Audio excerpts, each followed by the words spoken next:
Brain don't stop. Brain don't stop.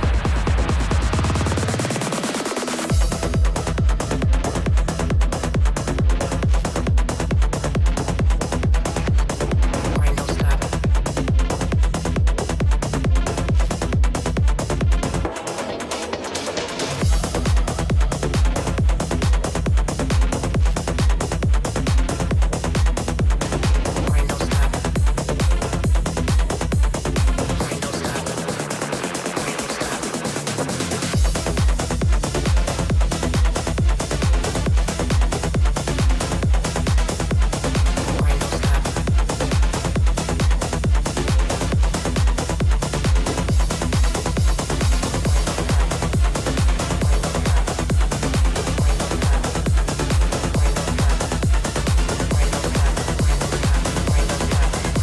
Brain don't stop.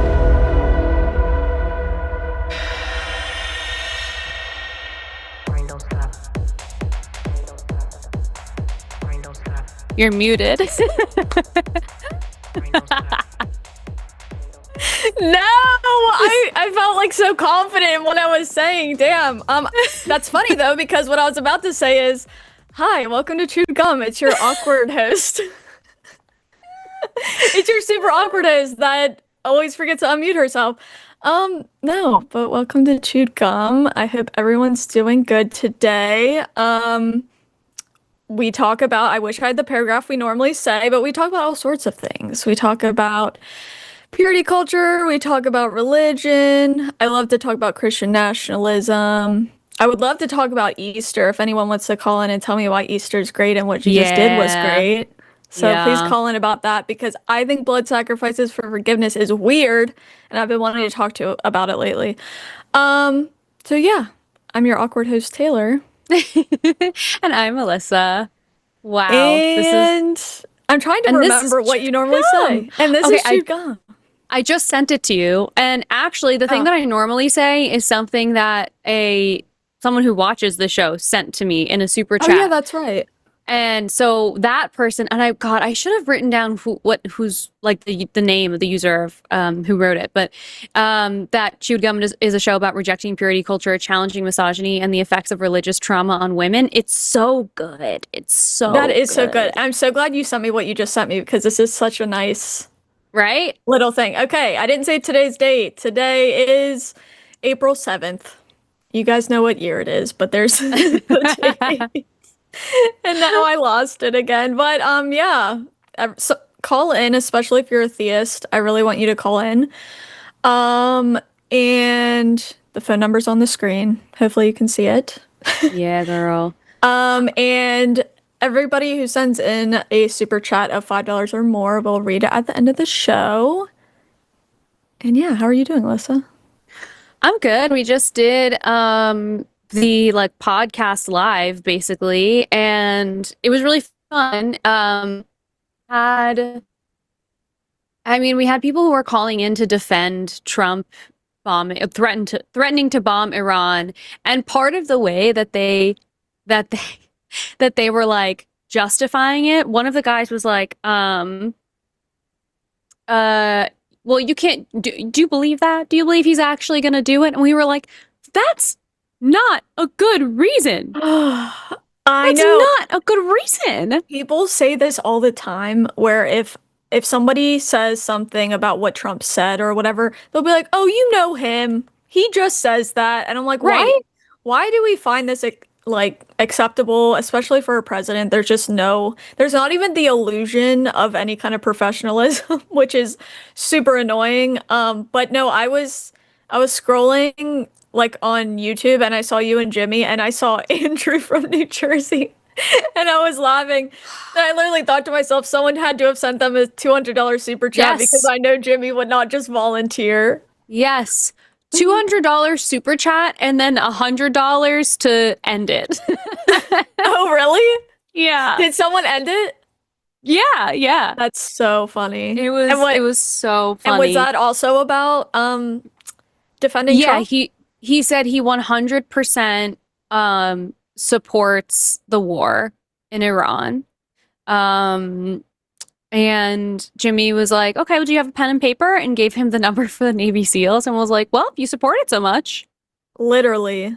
look forward to you enlisting. I'm kind of surprised. Like, were there a lot of people calling in justifying it? Like, saying it's. There were a handful. It wasn't that many. I mean, it took a long time for people to even call in, which was part of the frustration that Jimmy was having. He's like, you guys are so fucking loud in the chat. You're so loud online, and you won't have this conversation with us, which is so crazy. Right. Sorry, I'm zooming out a little. Sorry, go ahead. No, go ahead. If you were going to keep talking about this, keep going, because I have a thing. Oh, I was just going to say that I am shocked that there are people actually willing to, I guess, justify it because, so there's a couple of, I don't know, Trump content creators where things have been going so bad lately. I was like, I wonder what they're saying lately. And I went to their pages and they hadn't been talking about politics for like 2 weeks. And I'm like, that's so funny. Yeah. So I'm sure there are people defending him. Yeah. Silent. So one of the things, I've definitely talked about this person on Chewed Gum before, but I mentioned this on the podcast show too.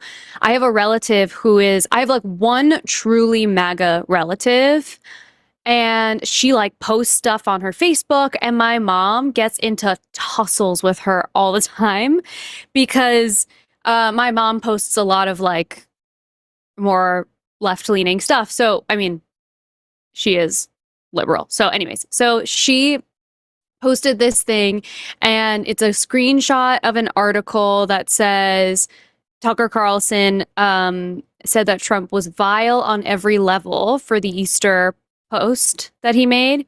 And my mom posted it, and she said, wow, a longtime supporter, and he finally sees the evil. And so that relative said Trump is far, far from evil. And so I have drafted a reply that I would like to read. Yes, read it. Okay, I love that. So, and you guys let me know if there's anything that we need to add.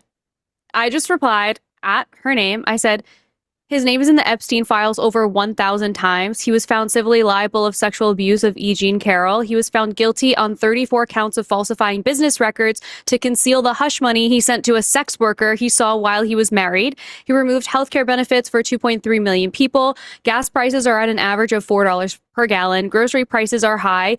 I should kind of take that out because I don't have a number, but I should find one. 73% of the 68,000 people currently in ICE custody have no criminal record. There are 6,200 children in ICE custody. His admin plans to use where did I get that three from? $982 million in taxpayer funds to cancel offshore wind projects in favor of natural gas leasing on 4.2 million acres of national forests. He repealed Roe v. Wade, which has increased infant and maternal deaths, and he lied 30,000 times in his first term and continues to lie to his base today. Sounds pretty evil to me. I think that's perfect. But it's so unfortunate that I feel like people who are still supporting him do not care about reality They don't care at all. Yeah, I know. You said you were related to this person, or your mom's? Yes. Oh, through marriage. Not that it matters. They aren't blood, but yeah. But yeah, I might even add to the end, like, but none of this matters to you because, like, yeah, you don't believe any of this. Yeah, I did see Tucker Carlson's thing like right before the show, and I was a little surprised with he was like really going at him, which obviously he should, but I was kind of surprised. But I don't know. Either way, I like seeing them break up, like all of them break apart from each other because obviously we want that. Because I don't want the cult to be so strong as like everybody stay loyal. But I feel like there are a lot of people jumping ship because they realize how insane all of this is. And once the Trump presidency, one day when it's over, they're still going to have to pay for like supporting him for years to come, right? So I think a lot of people now think it's time to jump ship, which is so frustrating because you see people like Joe Rogan and what's the other guy's name? Alex Jones? No. Well, yeah, no. Alex Jones. That too. other podcast? He's like the young So, guy, and he's like, yeah, I don't know, but I don't remember his name. they all are saying like, now this is terrible. Like, I can't believe this is happening, and I'm like, yo, What do you like, mean? and like people like Joe Rogan had him on his show, and like Trump didn't make any sense on his show, and I'm just like, yeah, who could have seen this coming? Like, it's just so it's so frustrating to watch because they act so surprised, and I'm like, I just don't know why you're surprised at all. He's doing what he said he would do. Well, besides the no new wars, he did lie about that, but I'm like, you should know that he was gonna lie about that because he does lie about a lot. Yeah, he So, does. He lies constantly, but it's also like he lies constantly, but you sharing, like posting something like that, talking about how you're going to potentially bomb a country that is ready and willing to bomb us. So like it yeah, doesn't matter that he like whether he's serious or not because you are placing a threat on a country that's like like they're ready to yeah. retaliate. And also just saying like, I don't care if I kill a bunch of civilians. He's I don't know. This morning it felt awful to wake up to his. I know you already talked about this a lot. Sorry. Mhm. No, no. I felt awful waking up to his like tweet or whatever because I'm like, I cannot imagine how people over there feel. Like just everything being on edge and not knowing what's gonna happen and when is really horrifying and nothing I've ever had to deal with. So, Yeah, it's I just know. horrible. I know. It's so I like I know today I had said in the previous show I had such a hard time focusing just knowing like what was going what was going on and I'm like I can't Yeah. focus on literally anything else. This is so I can't believe we're supposed to just like go through our day-to-day life while this is happening. And Yeah. I know a lot of people in the chat were saying that too. It's just so every single day is a fucking nightmare. My question for you, and I don't know if you know Jimmy's answer to this, but do you feel like his threat that he just made recently, like he'll follow through with it? Um, I don't know. I want to say no because he lies so often. Well, actually, I think maybe did he say that now they've come to an agreement? But Iran did not say that. I believe Trump said it Oh, really? He already. said that like already? Because I think I like knew there was just some kind now. of address that was supposed to happen today that didn't. Yeah, I think let's see. Um, I don't know. I cannot believe. Like, if I just look up Trump Iran agreement, it's just Trump threatens to wipe out Iran's entire or a whole civilization. What happened to the Yeah. art of the deal, bro? What happened to that? I thought you were good at this. I feel like he's never made a deal in his life. The only like deals he makes are if people give him gifts and flattery, and then he's like, okay, I'll give you what you want. That's his like Right. idea of making a deal. I know. Well, he said it. There was another press conference where he said something like, I don't even care if they're good people. If they're nice to me, then I like them. No, I know. He said stuff like that multiple times. And it's very telling that that's like the only thing he cares about is how people are nice to him or flatter him or whatever. Oh, wait, Luck sent through what he posted on Truth Social 45 minutes ago. Thank you so much. Thank you so much, Alexander. It says, based on conversations with Prime Minister Shehbaz Sharif, I hope I'm saying that right, and Field Marshal Asim Munir of Pakistan, and wherein they requested that I hold off the destructive force being sent tonight to Iran and subject to the Islamic Republic of Iran agreeing to the complete, immediate, and safe opening of the Strait of Hormuz, I agree to suspend the bombing and attack of Iran for a period of 2 weeks. This will be a double-sided ceasefire. Oh my God. The reason for doing so is that we have already met and exceeded all military objectives and are very far along from a definitive agreement, or very far along with a definitive agreement concerning long-term peace with Iran and peace in the Middle East. We have received a 10-point proposal from Iran and believe it is a workable basis to which negotiate. Almost all of the various points of contention have been agreed to between the United States and Iran, but a 2-week period will allow the agreement to be finalized and consummated. Like, what the fuck am I even reading now? On behalf of the United States of America as president and also representing the countries of the Middle East, it is an honor to have this long-term problem closed to resolution. Thank you for your attention to this matter. President, in all caps, Donald J. Trump. He always does the 2-week thing. He always says 2 weeks because he knows that Yes. people are going to forget about it in 2 weeks. He Right. says it over. It's, oh my God. Well, I don't know. Wow. Wow. It's just crazy. It's just crazy. I'm so tired. Yeah. I'm so tired of him. I'm so tired of doing this. It's like exhausting. It feels like, is it? We've had this conversation before and I forgot again. Is it Sisyphus who pushes the rock up the hill? Sisyphus. Yeah. That's the one. Rock up the hill. That's what I feel like every fucking day. Every fucking day. Except the rock It's don't even go up. We just be Oh pushing. my God. It's unbelievable. It's unbelievable. So Yeah. I don't know. Yeah, And also, this whole word salad fucking post is how he does, like, he literally treats his base like toddlers, and they honestly, they respond. Yeah, exactly. They're like, they like it. "Yay!" Mhm. He treats them like toddlers. He makes up some crazy thing, like he's going to bomb Iran, and then he's like, "Oh wait, I fixed it. Art of the deal. I fixed it." Because we watched No, him do you that with didn't. tariffs the whole Oh, time. Right. I'm still waiting, by the way, for my tariff check and my And Doge my check. Doge. Yeah. Where's my Doge check? Where is it?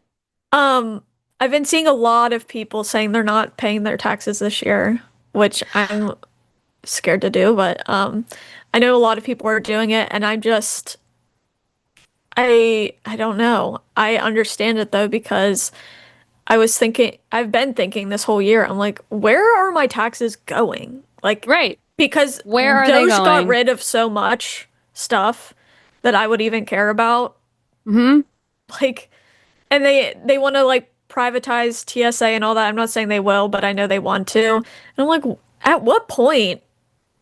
I mean, he said the other day basically they just want to fund like military and wars, and that's where our tax money is going to. So, Yeah. And also, why am I paying more taxes than Jeff goddamn Bezos? yeah, Why am I I'd love to paying more know. in taxes to live in an apartment, by the Yeah. way? Because I don't understand. they literally always are helping each other out, which is unfortunate. So crazy. Anyway. Right. Well, if Thanks anyone for would like to taking call in, calls. we do have some lines that are open. Oh wow, one of these calls is really interesting. Maybe the other one is too. The other one was shorter, so I read it first. But we have some lines that are open. If you want to talk about how fucking bizarre it is that God needs a blood sacrifice, God's ego is so embarrassing. It is. Girl, chill out. It's like the most like pick me girl behavior I've ever heard in my life. Like, please, like, what are you talking? Yeah. Like, just blood sacrifice for me, please. Do you like me even? That's what he sounds like. I find it so interesting that there's so much in Christianity, there's so much satanic panic always.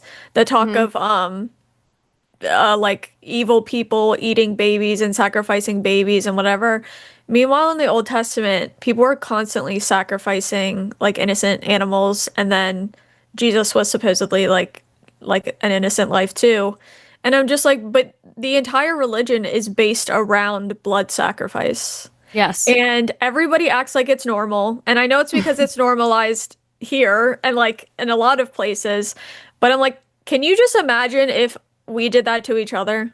Like I did something fucked up to you and you're like, okay, Taylor, I'll forgive you if you go kill your guinea pig. Do it. Oh my God. And then I'm like, why? I'm like, why? You could just forgive me. No, I want Like, blood. I want blood and I meanwhile, want I'm like- violence. Like, Meanwhile, I'm like, don't even joke about that. Makes me so sad. No, But- I know, but that's what's happening, which is so fucking crazy. Why would Yeah. why would anyone read this in a book and be like, Prince of Peace? good. Sounds good. And the thing is with the sacrifice of like innocent lives is seen as so amazing and beautiful and inspiring or whatever. I'm like, I think it's weird. I think it's weird that It your God is. needs violence and blood to be able to forgive you. And Yes. I wanted like answers from Christians. So again, if you're a theist, I would love for you to call in and tell me why the death of Jesus even makes sense and why he needed violence and blood to forgive people when we forgive each other all the time without that. But I had been asking a lot of Christians lately and I just get zero answer at all. Yeah. The closest thing I got was somebody telling me that when you sin, innocence is removed, so you have to replace that innocence. And I'm like, what? Like, And but again, it's like, and who set that system up? yeah, that's exactly it. Even if that were true, which I'm like, it changes based on who you ask. He made it so that it had to be replaced because who's saying that? It's just, yeah. Yeah. It's just crazy. Oh my gosh. Well, we Also, sorry, go I ahead. wanted to say that I've seen so many lamb cakes ever since you like talked about it. And it's so funny because I've seen so many people like make demonic lamb cakes and they're Yeah. so funny. And I saw one where it was literally like a girls get together and they all made a lamb and like their lambs were so funny. I think some people like made a normal lamb, but I saw one that was like black with horns and like red eyes and I was like, I Well, love that. the one you sent me where she filled it with like raspberry jam or whatever. So when you cut into it, it's Yes. just like red. It's so crazy because I saw that and I was like, that's so insane. And also I like feel bad for this fake lamb that's actually a cake. Yeah, it's kind of disturbing. Yeah. Just a little bit. It's so bad. Anyways, we do have some calls and we can get to some of them. We do have well, go ahead. Oh, I was just gonna say, is there one that you want to take more than others? But it sounds like yes. Well, we have a theist, which we like to prioritize, even though their topic is not about theism. I'm very interested in this conversation, and I want to hear the like explanation. I think we've actually talked to Zachary before. Oh, we did. We talked to him last week. So I'm gonna pull in Zachary, who's calling from South Carolina. Hello. Hi. How's it going, Zachary? Oh, it's going well. How are y'all? Good. All right, doing all right.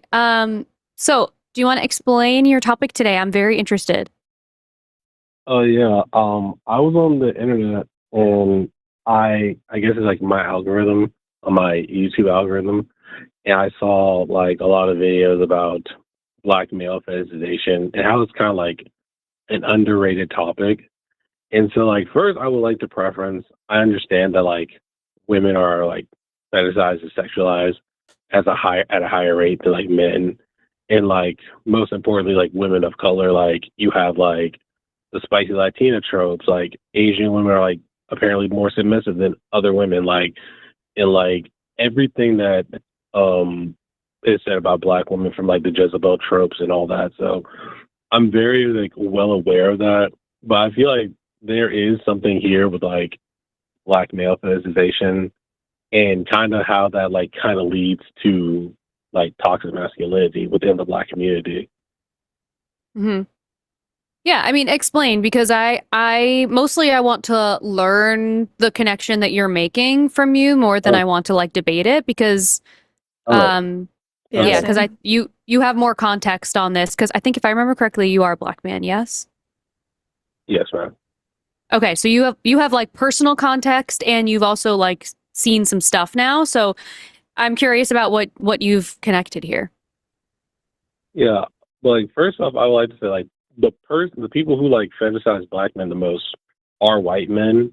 Like they the research I did, like the castration of black men after they like lynched them, from the like the Mandingo stereotypes of how like black men are just like overly sexual and like very aggressive and just there's just like a lot of how they would like treat black sexuality back in slavery.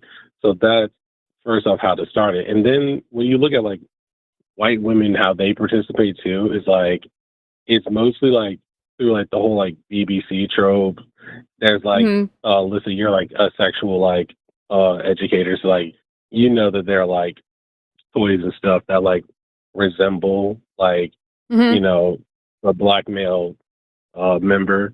So really, like that's how I see it. It's like, and I see it through those like types of lenses, and how it connects to like I feel like it connects to toxic masculinity is like we see like blackness and black maleness through like usually like a few types of lenses, which is like the athlete and like the rapper, and all of those are like hyper masculine ideals, and how like young black boys feel like they need to like perpetrate those, especially like Mhm. in the black communities where it's like very less fathers are in the home, so they don't really have role models, so they have to like they need to project those onto someone.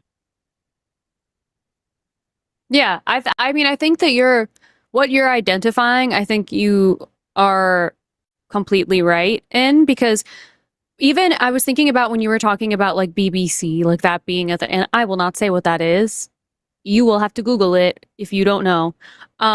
That being like a category of pornography, and then even outside of that, as an isolated category, if you watch other kink content, like if there's anything where there's a third person, a lot of the times it'll be like a white couple and the third person is a black dude. Like they do that all the time, and there is like a really big like hypersexuality with black men for sure. And I think there's also like for human beings, the thing that we find to be sexual are things that we find to be taboo. And so what our brain does is like what we feel is taboo is the thing that we want to like emulate in this like simulated risk situation.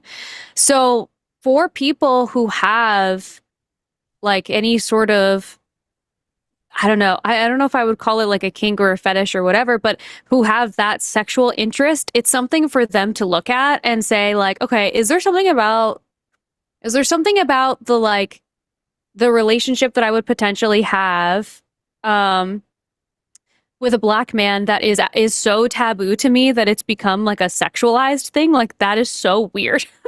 And it's something for people to look at. And I think it's like a part of unraveling the parts of white supremacy that we learn inherently and don't see until someone points it out to you. But the other part of it, oh God, what was the other part that you had said? Oh, Um, about the different categories of like the athlete or the rapper, and it's like it is really interesting that there's like these slots that we put people into, and based on their race their slots sort of assign that way, and it is really interesting. Taylor, sorry, you were going to say something. oh, I was just gonna say that, you bringing up that white men like have done that a lot isn't surprising because I feel like they do the same exact thing to trans and gay people where they're so obsessed with them. And it's like what you said, Hmm. Alyssa, where they make it this huge taboo thing and then they're always trying to sleep with them behind closed doors. And Yeah. it's now that you say that, the taboo thing, I feel like I did know that at some point and didn't and kind of lost that thought. But yeah, it's that makes a lot of sense what you're saying, Zachary, because they're doing it like with different groups of people and all of it, like what you said is about it being taboo. And yeah, it's really weird, but it makes sense from how you explained it. Yeah, like um Alyssa, back to what you said Sorry, about like no, bringing in like you go ahead. oh, were you gonna say Sorry. something? Oh yeah, I No, was no, gonna say go like ahead. about I was gonna say something about like bringing in like a third person. So like Yeah. I watched like a soap opera, and it's like The Bold and the Beautiful, and they had this whole storyline where like the guy, he was like an older guy, and like his wife was cheating on him with like the black man, and it kind of was like they kind of were like setting up the storyline like it was going to be like that type of situation, and I guess like someone in the writers' room realized that like, oh, let's not do this, and they kind of like took it in a different direction. So like I thought it was very interesting that you like mentioned that too. Yeah, that it's like it's so it's funny that even in like a soap opera, they were gonna go for that story, and then it was sort of like, this looks really bad. But it is like you just can't put people in those positions. It's not cool. It's not right. But so Zachary, what do you feel like? Like we have, I don't know if you've heard, we have this young black man named Andrew who calls in pretty regularly. I knew I And knew he was black. I knew he was black. I knew he was yeah, black. I yeah. knew it. I was like, he's What black. what made you come to that conclusion? His voice. Okay. Well, we had at some point we had asked him, or maybe he must have brought it up to us. I don't think we would have asked. There wouldn't have been like a relevant reason, but he brought it up to us at some point. And so, but now it's like it's provided more context for like the lens that he's viewing the world, obviously. And so for people like him, I always am wondering like what do we do to help the Andrews of the world see the lens differently, or like look for I don't know, look for better mentors or resources or something. Like I don't know how we shift. Yeah, I definitely think like personally, like every situation's different. Like where he comes up, like he's from New Jersey, so like I'm from South Carolina, so like we kind of have like different like upbringings, and like I would say I grew up in like a household that's not really wasn't really traditional. Like when I was young, my father was involved in like an accident, and it left him unable to work. So my mom was like the breadwinner of the house. So and my dad was kind of like was basically a stay-at-home dad. So like he Mm, like I saw like I grew up like basically as long as I remember like watching a man cook and clean and like take care of the house, yeah. and it didn't even like it never felt like weird to me. It just felt like how it did, and like he carried himself like it didn't affect him. Like so, it was like that was very different. Like so, I grew up in like a non-traditional household like that. Yeah. That's so interesting. Yeah, I mean, so you had a much different I don't know that much about Andrew's like upbringing really. I don't know what his home life was Yeah, like, and I don't it didn't really feel appropriate for me to ask, um but yeah, I mean, this is a really interesting conversation, and I agree. I have a so, question. yeah. Have you ever talked to Andrew about like his relationship with his mom? Uh, I don't Andrew said that remember. his family is all liberal and that he can't talk to them about his political beliefs. Oh, that's so Oh, interesting. wow. That's interesting too. That's very interesting. Yeah. Wow. I didn't It's see that coming. Yeah. So like I'm not I sure what to definitely. say. But I also wonder if he's growing up in like a predominantly white area. That's also like could affect him as well. Because I Mm-hmm. went he's to a predominantly like I went to in middle school. My middle school was like very predominantly white, and that like kind mhm. of affected me. Like one of the reasons why I wanted to talk about this subject was because I remember the first time I was sexualized was by a white girl, and that took Mm, like and when I realized what happened to me, like it took me a while. Like even though I, like it's not like I was assaulted or anything. It did take me like a while to like understand what happened, like how that made me feel. So like yeah. yeah. I think Andrew Andrew is from Newark, New Jersey, which is a pretty diverse. Like Newark is kind of in different areas of Newark, it's different. The demographics change a little bit, but there are parts of Newark that are predominantly black folks, and there are parts that are like a little more mixed up and whatever. But so I don't really know, but I see how that would make a difference too. And like I have friends who are Latina women, and like even when they talk about their experience going to this whole friend group went to the same Catholic private school, and it was primarily white girls. And so this group of girls kind of like found each other and like had some community in going to school with each other and not being the same as this other group of people. And even hearing that experience, it's so crazy. And it's also kind of interesting to see how the evolution of people who are being like critical of the white experience, the evolution of like what it's like to be in primarily white crowds. Because now I was talking about this weekend with my partner, that when we go places and it's like all white people, I literally said to him, I was like, this just feels like a place where like something bad is gonna happen. I just like I don't like the way it feels. It feels like I don't know. It feels like it's like we're on the verge of a crime. It just doesn't feel good to me. Something bad is gonna happen. Someone's gonna get shot. Like I just don't. A mass And shooting. that, yeah, like it feels like we're on the verge of a mass shooting. And like that's why I don't go any country concerts, music festivals. You can miss me with that fucking shit, because that And then you crowd have to scares me. wonder, you also have to wonder why it's all white people.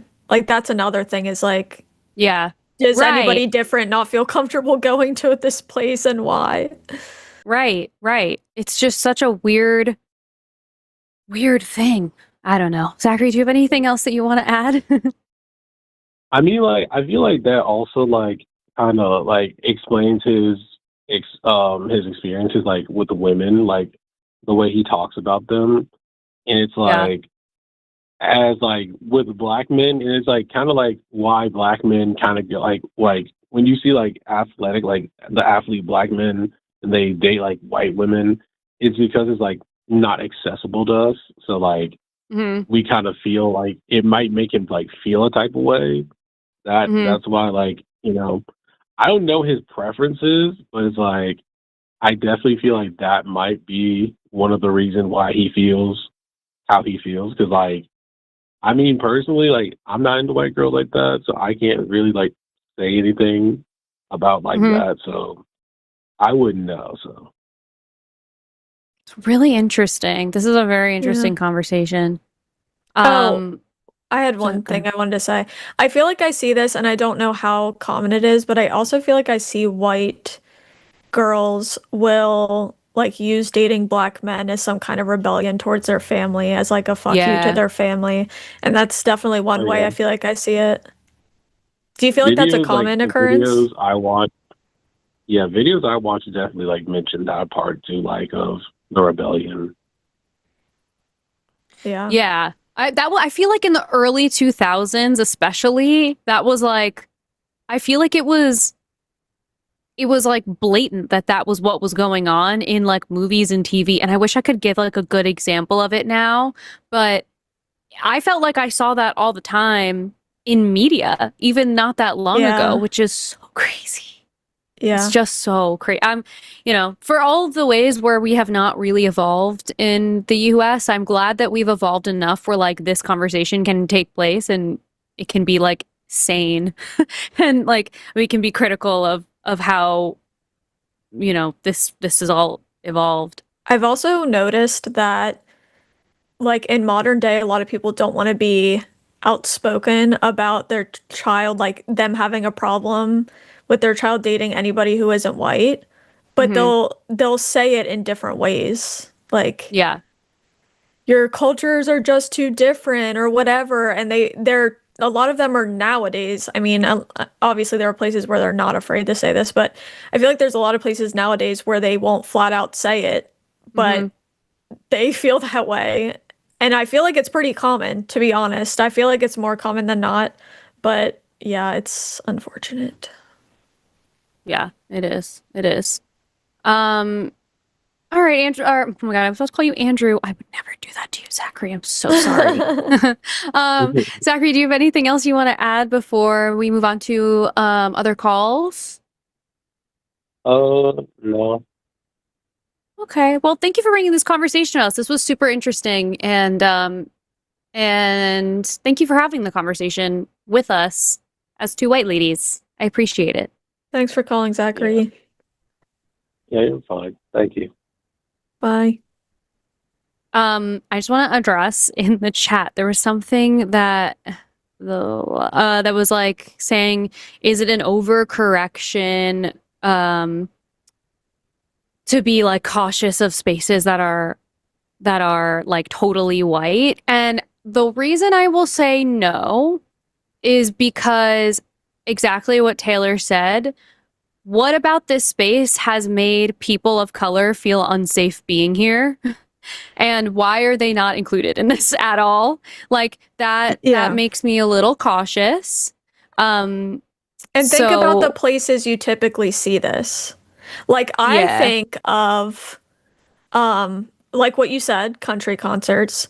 I also think of like rodeos and stuff. And I don't think that's a coincidence either, because I think there's a ton of racism like in certain areas, or with, like there are some things that are just going to be like draw a more conservative crowd, number one. Yeah. So that means a lot of white people.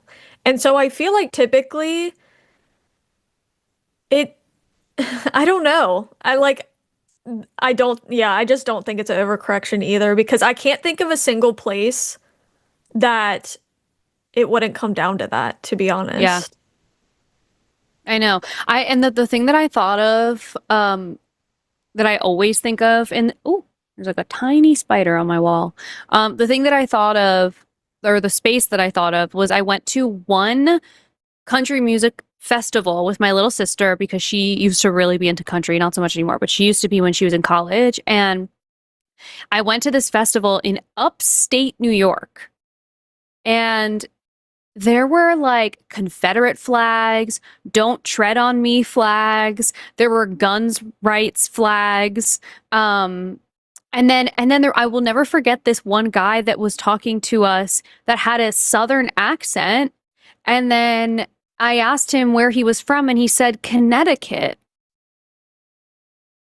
And I said, so why do you talk like that? I was like, so what? Why do you talk like that? And he had like, he had like no answer, and it was so, and then he like kind of went away because it was so awkward. And like, what do you mean? That is strange.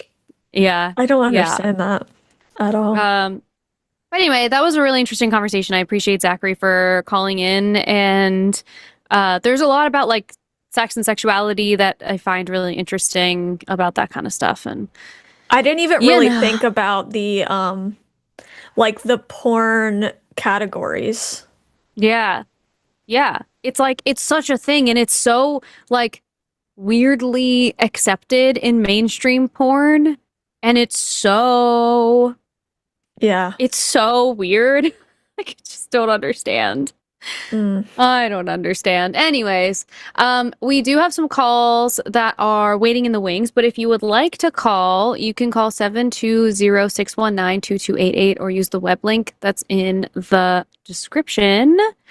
Thea's call it. I'm waiting for you. I'll pray that you call. Let's see if it works. And yeah, let's see if it works. That's funny.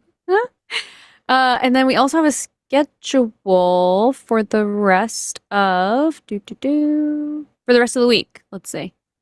What do we got? Okay. We have the Hang Up tomorrow, 6 p.m. with Matt and Brady Goodwin. I don't know if I know Brady Goodwin. I don't know if I've come across that name yet, so that's interesting. Someone new. Exciting. Okay. TACIS on Thursday at 2 p.m. with Riverboat Jack and Luxander. I like how it says Jack-Riverboat in the schedule. I like that. That's good. That's good. On the 11th, is that a Saturday? I guess so, yeah. We're going to do a Cus I Wanna with Aaron and Kip Davis. I don't know who Kip Davis is either. It's Aaron. Aaron Ra. Aaron? I always say it wrong. I overthink it. Sorry, Aaron. Thank you, Lux. Okay. The Sunday show on Sunday. as you can imagine. 1 p.m. with Matt and Promise, and then 7 p.m. with Justin, Deconstruction Zone, and Owen. Then Skeptalk on Monday with Erica and... Wait, now I'm overthinking it. Lux, help me. Now I'm overthinking it. Arin. I need to, in my head, think Arin, and that will make sense to me. Arin. God. Sorry. And as a person who has a tricky last name, like, I should be better at this. Arin. I'm so sorry. Okay. Monday, Arin and Erica at 6 p.m. And then we are back next week with Chewed Gum. Hey. Yay. It'll be the day before my tubes get taken out. Yay. Oh my God. Wait, can we talk about this? So are you nervous? Yes. And I'm like, I was thinking today, I was like, damn, I have like 2 live things I have to do right, like literally the day before. I'm like, I wonder if I will be like fine. I will be, but it's probably going to be a good distraction because anything medical, I literally get so nervous, even if it's not a big deal. Yeah. But so what do they say about the recovery time? Like, do they say it'll be a couple of days, weeks? What's the they deal? say, like, they were like telling me that the recovery time is pretty short for most people, and when I was talking to people about it on TikTok, people were saying all sorts of different things, but it sounded like at most you're definitely back to yourself in like a week. They did tell me like you can't do strenuous things for like a while, but I don't do any heavy lifting right now, so it's all good. But I'll be getting those Pocopia hours in like no other, so. Oh, boy, I believe that. I believe that. Okay, well, I'm excited for you. This is a really exciting next chapter. Oh my gosh, I have to tell you about the surgeon who, like, okay, so my OBGYN was like, you have to talk to your surgeon because I guess obviously they're the ones who like sign off on it and say, okay. She was I was like sweating bullets, and then I walked out feeling not good. She just kept on saying like, why? She kept on saying, well, I didn't want any more kids, and I wouldn't do something permanent, and my daughter doesn't want kids, and she's not going to do anything permanent. Why would you like do something? I'm like, what is happening here? And then she would do like weird interrogation things where she would ask me stuff, I'd give an answer, and then she would sit there and stare at me for like 5 seconds. And I'm like, hello? Like, what is happening? Wow. It was so weird. I hated it. It's so crazy because I feel like you could legitimately request to have your arm removed and get an easier response from a surgeon than having your tubes tied. Every time a woman has a conversation about getting their tubes tied and being sterilized, you get this like crazy interrogation, like, which makes no sense because worst case scenario, you could have a kid another way. Like, there are other ways that you can have children. There are people who like or not children. They're children. There are adults who cannot conceive, and they have other methods so that you can have children if you want to. But this whole thing that doctors do is so inappropriate. I actually have in my bio link an Excel spreadsheet of surgeons in the US who will do sterilization and not give you a hard time. Oh, that's cool. Yeah, so if anyone is interested and they're looking for doctors, you can see if there's one in your area on that little spreadsheet. It hasn't been updated, I think, in a little while, but I assume it should be okay. Oh, there was something I wanted to say so bad, and now I freaking forget. Damn. Oh well. That they would. Is it that you're going to fire your surgeon and get a different one? It was like once the appointment was over, I was like, hey, as long as she knows how to do this procedure good, whatever. But she was just like mean. She wasn't nice at all. She was very weird. And okay, this is kind of what I wanted to say was I couldn't convey to her how sure I was without being offensive. Like, if that makes sense, where I'm like, no, I'd rather die than be pregnant. This is someone who's had a child. And so I'm not trying to be rude, But I'm literally like, no, I rather die. And this is dark, but I used to have dreams of like getting pregnant, and I would just like, I have a phobia or something. I don't know. Oh I my can't God. I would never. I literally wouldn't be able to do it. And I don't know Yeah. how to say that to like a person, like a doctor or someone Yeah. I don't know. I'm like, I don't want to offend you, but I'd rather die. Sorry. I'm really I mean, sure. she crossed a line. Might as well cross one back. Right. I should have. Listen, lady, I would literally Yeah. rather be dead than be pregnant. Yeah. So And I know I'm not alone because I've actually been seeing more TikToks of women saying that they're actually like really, really, really, really horrified by it. And just mhm. the whole like the whole act of carrying a child and giving birth. Like whenever we learned about it in health class, I I was unwell. I was like, I'm never Yeah. doing this. I'm dead ass never doing this. And I was like 12, and I still feel the same way at 31. I recently got, which also before I tell this story, like the stream and send us super chats. Thank you so much. Love you. Um, support the show. I watched this documentary called A Thousand Women of Horror, and it's really good. It's on Shudder, which is like, it's a horror movie streaming platform. It's not that great, but I did want to watch that documentary, so I got my Shudder account back up and I watched it. And one of the women in it she's an actress who was in like a bunch of horror movies. Kate Siegel is her name, and she does like her husband is Mike Flanagan, who directed Haunting of Hill House and Bly Manor and all that kind Oh, of stuff. cool. She's in like all of his stuff, which is Yes, cool. I know who you're talking about now. I love Yeah, her. so she talked about the whole. You should actually. This is a great chewed gum topic because that documentary is about what the roles that women play in horror films and how so much of horror for women is literally just the experience of being a woman. Yeah, So dead ass. so it's literally like Carrie is about getting your period. Rosemary's Baby, literally about your baby being a fucking demon. There's tons of stuff about pregnancy also being like, you know, demon in the belly or whatever, like that kind of stuff is also part of horror films. Then once you have the kid, like Babadook is all about like, what if you don't like your fucking kid? What if you don't like them? What do you do? Like literally Yeah. the experience of like Any like serial killer movie or like anything, Stalker. all the Final Girls. Yeah, Yeah. it's all a Final Girl. Never, like rarely ever, if ever, a final boy. Always a final girl. Yeah. So anyway, so Kate Siegel was describing what her C-section was like. No. No. It was I literally the could not watch that. worst thing I've ever heard. It was true. Like I was watching this documentary and eating a snack, and I was like, "Well, I guess I'm No. done with my snack. I'm done with this, actually." As it turns out, and I won't tell you the gory details of it because genuinely, like I was telling Kevin in the car because I was like, "Well, you need to hear this because if this happens to me, I need you to know how bad it is. I No, need you to literally. understand how bad you need to feel for me in that moment." Yeah.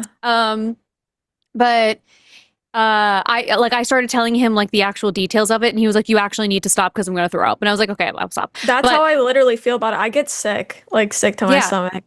yeah, it's really frightening. And but, when sorry, go ahead. I was just gonna say when they wheel you out to do an emergency C-section, they strap, at least they did this for her, so I don't know if they do this across the board, but they strapped her arms down in like a T cross formation situation like this because No. apparently, although you are numb, well, actually, sorry, you're not numb. You feel no pain. So like you can feel someone cutting into your flesh, but you can't feel the pain associated. So no. Right. So our instinct is to try and get them to stop. And so they have to strap your arms down because Oh my we have to gosh. fight that instinct. Isn't that the craziest fucking thing you've ever heard? I was like, Jesus Christ. It And is crazy. That's not even the worst part. It is crazy because I've had like I've been in situations where I've been around multiple women at once and somebody starts talking about something horrible that happened Mhm. during childbirth or C-section, and I would always have like a reaction to it where I'm like, I can barely listen to this story. And everyone's like, "Oh my gosh, don't say that in front of Taylor. Like, don't listen to these bad like Yeah. stories." And I'm like, why wouldn't I? Like, it's crazy that they don't want, it's frustrating to me that they don't want women to know the risks and like stuff that could happen. And yeah, I know that maybe it's like unlikely for some of these things to happen to like, you specifically, but still, that's Um, that's weird. but it's like not that unlikely. Right. And she, at the end of this whole thing where she explains what her whole experience was, at the end, she talks about exactly that. She goes, the conversation around this, it's gotten better, but most people don't want to tell women what their experience was because they don't want to scare them and turn them off from having kids. Yes. And I'm going to quote her. This is not me. This is what she said. She said, to that, I say, fuck all the men, because women do horrifying things all the time. We know what it is and we do it anyway. So fuck Yeah. that. And I was like, yeah. Yeah. And you should So- people should not try and make it sound Yeah. better. Like, that's Informed consent. manipulative. Jeez. Yeah. Yeah. No freaking It's thank just you. so crazy. And then the part of it that also makes me so angry, and then I promise we'll get to calls. The part of it that also makes me so angry is when there are very conservative folks who will talk about pregnancy, women having babies, whatever, and they'll say stuff like, but that is the most natural thing. That is what women's bodies are made for that. Not mine. Right. And also, like, women's bodies, like their chainsaws were created so that they wouldn't have to break a pelvis like this, like with their for childbirth. And I hate So, it when like- people say shit is natural because there's plenty of natural things that That kill you. we don't want to happen to us. So I don't know why people say natural as if like it's always going to be a good thing. Yeah. And I have so many people, because I talk about this sometimes on my social media. I always have men be like, "Do you not understand that that's what you're supposed to do for, like, that's what biology and evolution wants you to do?" I'm like, Mhm. you're talking about it as if it's this sentient thing that gives a fuck, and it doesn't. Right. What It are you doesn't. talking about? It doesn't. And we just like don't need more kids. We just like really kind of don't. I know, and that's one more thing that I want to say is people are always worried about the population. I'm like, have you considered I don't care if the human race continues? I know that sounds really messed up, but like, and I want, if humans are going to be around, I obviously want things to be better for future generations. Yeah. But I don't have this thing in me that I'm like, oh man, I really hope humans live forever. Like, I've never felt that and I never will. So why are you talking to me as if like I have that value? I don't.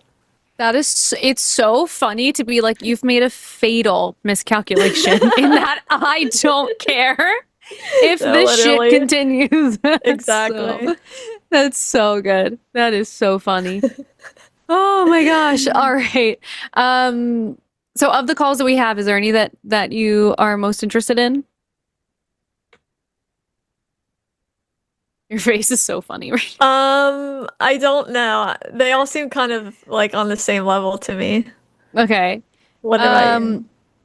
The very last one is related to Oh, pregnancy things, so maybe we That's do true. that. We stay in the same vein. yeah. Let's do it. All right, we are gonna pull in Razor. Oh, we've talked to Razor before because I remember being like, "That's the coolest name I've ever heard." Hi, Razor. Hi, Razor. Howdy diddly. How y'all doing? We're good. We're good. How's it going? I don't know what I did in those blenders. I'm doing well. I just finished work for the day, and saw you were live, and I had thoughts about something I had heard in a little debate I was having with people this past week. Mhm. I wanted your thoughts on it. Okay, lay it on me. So the discussion was from a debate prompt about legal personhood when it comes to children, when it comes to pregnancy and stuff, where the argument that they made was saying something about personhood begins at wanting legal personhood to begin at conception, and I found that extremely stupid. And the argument that they were making was probably one that I'm sure you have heard before, about the whole thing of like they have human DNA. Yeah. And it ended up devolving, because other people joined in on it, into something, into the whole thing of property rights. With the whole, like, it's the woman's property, her body, but then also turning the property, but then also turning it into, but the child is also her property. So I had like a two-pronged conversation of like, what's your thoughts on the personhood thing? When do you guys think it is? And what's your thoughts on people who for me, in my opinion, is disgusting, who see children as property? Wow. I would say that I feel like some of the strongest arguments, I obviously don't think there should be any like regulation when it like saying women past a certain point can't get an abortion or whatever. But I think one of the strongest arguments is talking about when sentience happens. And the fact that a lot of people would claim that a fetus or something is a human being but not even sentient at all. I feel like that's what gives us personhood. I feel like that's what makes us people, is like conscious experience. And I don't know how they could argue that it's its own person without the ability to be sentient, like at that time. Yeah. I think arguing the property rights is really strange. But I guess it is like an iteration of the conversation that we have already. But the mother, I would position that the person who is carrying the baby has more like property rights over their own body than over the fetus. And for the fetus, they can't have property rights because without that incubator, they would cease to exist by the time, for any period of time where like abortion is legal. That infant would not survive outside of the womb. So like their property or not property like feels irrelevant. And even like when people have the conversation about when does life begin, I don't really like, to me that's not even like a part of the conversation, because really what matters most to me is the like at what point does the right? At what point do the rights of the baby matter more than the rights of the mother who decides that they don't want to carry the pregnancy anymore? Like, when does that flip happen? At how many weeks does it no longer matter what the grown person who has a life and a job and a community and all these things, at what point does she have to give up her bodily autonomy to be able to carry this fetus to term? You know, so that's where I land with it. Like I'm definitely always I go the full 9-month woman's choice entirely. Most of the time, whenever I say that, people will get mad at me. Oh, kill the kid at night, when they just kind of just like, no, that at that point it's just they're born and then they adoption. At least that's how I've always rationalized it. Am I too far off? And that's usually how it ends up working out anyway. It's like that ends up happening that way. It's just like, because abortion, medically speaking, is just the ending of a pregnancy, right?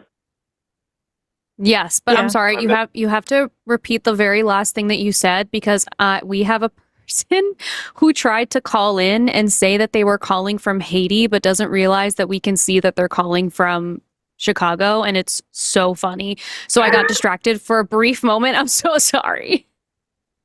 No, I get it. I see. I get distracted easily too on things.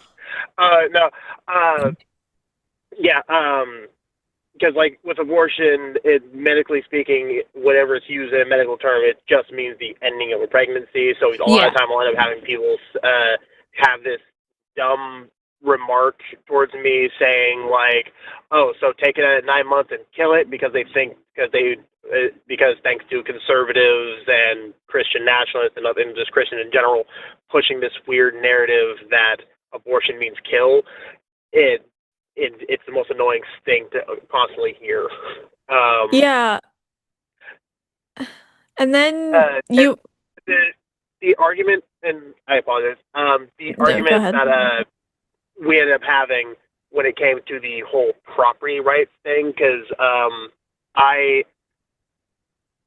like to engage with stupid arguments sometimes, so I engaged with that in the sense of like, yes, the woman's body is her property.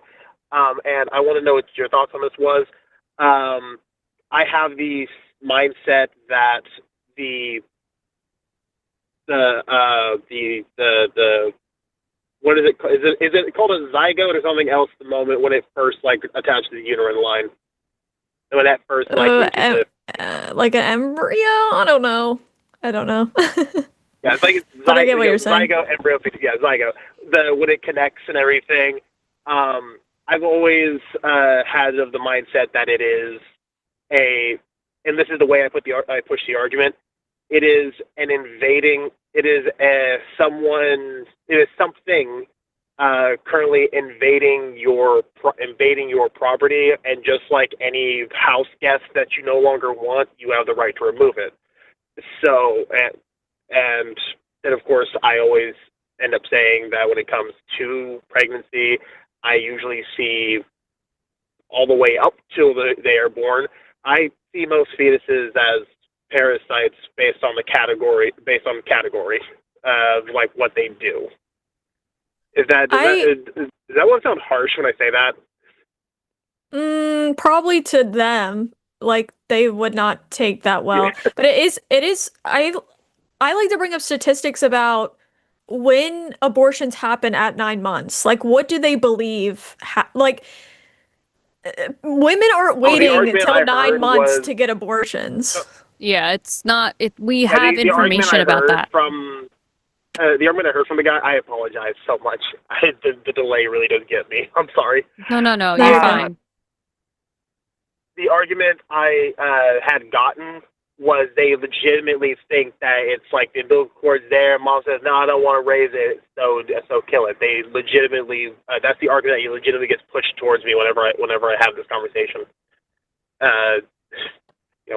So the mom didn't want to raise it. Yeah, they'll say the mom didn't want to raise it, so therefore they do that. And it's like that's. But like, I don't. Why is that not a good reason? I know that to me is a good reason. That's a good enough that to reason. Me sounds like a good reason, but would you want like when people say that to you? I feel like you need to say like, well, the alternative is that this person has a child that they didn't want to raise, and now they're forced to. So how good of a parent do you think that person is going to be? Exactly. Yeah. Oh no! The thing is, it's not the "I don't want it" thing. It's they say "I don't want it," so kill it. They think that they legitimately say get rid of it. Well, but even I mean, that's where I get like mad. That's where I get mad at them. Like, I think it's saying that. Like, I think it's also like a big misconception with people who are anti-abortion that people who get abortions are doing it really flippantly. Like they just they take an abortion pill like you take Advil, and they're just like whatever, and they just, and for most people that's not the case. For most people it is like it's a whole thing. Like it for people who do it like medically, and I've heard. They what? Like an excruciating thing from what I've heard from from female friends of mine who have wanted kids but couldn't, family members who unfortunately lost their kids. they didn't get a chance to actually have them. It's Yeah, like excruciating. for some people it is. Like for some people, I've heard people who take the pill early enough that like they're like it was just a really bad period. It wasn't that bad. But there are some people who have a really traumatic, painful time with doing that. And I think that women know that like the possibility of this being a big deal is there, like it being painful, and you have to take time off from work and your body needs time to recover. Like it's not just taking Advil and going on with your day for most people. And you don't know like what variety you're going to get. Like it could be whatever, it could be easy or it could not be. So I think it's just ridiculous, and it honestly is right wing propaganda when they position it to be this thing where like, well, these girls are using it as birth control. That's fucking ridiculous. That's ridiculous. These are the same people who I was shocked how many people thought Plan B was an abortion. Yeah. Like so many people believe that and want Plan B to be taken off the shelves. And I'm like, no wonder you're making like the dumbest arguments possible because you think Plan B is like an abortion pill. And so I don't even know how to like have this conversation. It's ridiculous. Well, it is also like when people say stuff like that, it also goes to show that these are people who have no idea how any of that stuff works. They have no idea how the menstruation cycle works. They have no idea how pregnancy works. They have no idea how Plan B works, and they have no idea how abortions work. And so they're not aware of the timelines that you have to hit for all of this to like go the way that you want it to go. And so they're just talking out of their fucking ass. And it's when it gets down to the nitty gritty, when people are having conversations with me about like the medical parts of it, it's like you've overshot the point, because the point for me is always going to be that no person should have to give up their personhood for the potential personhood of a thing that is not viable without you. And possibly was not officially invited at the time. You know. Yeah, exactly. And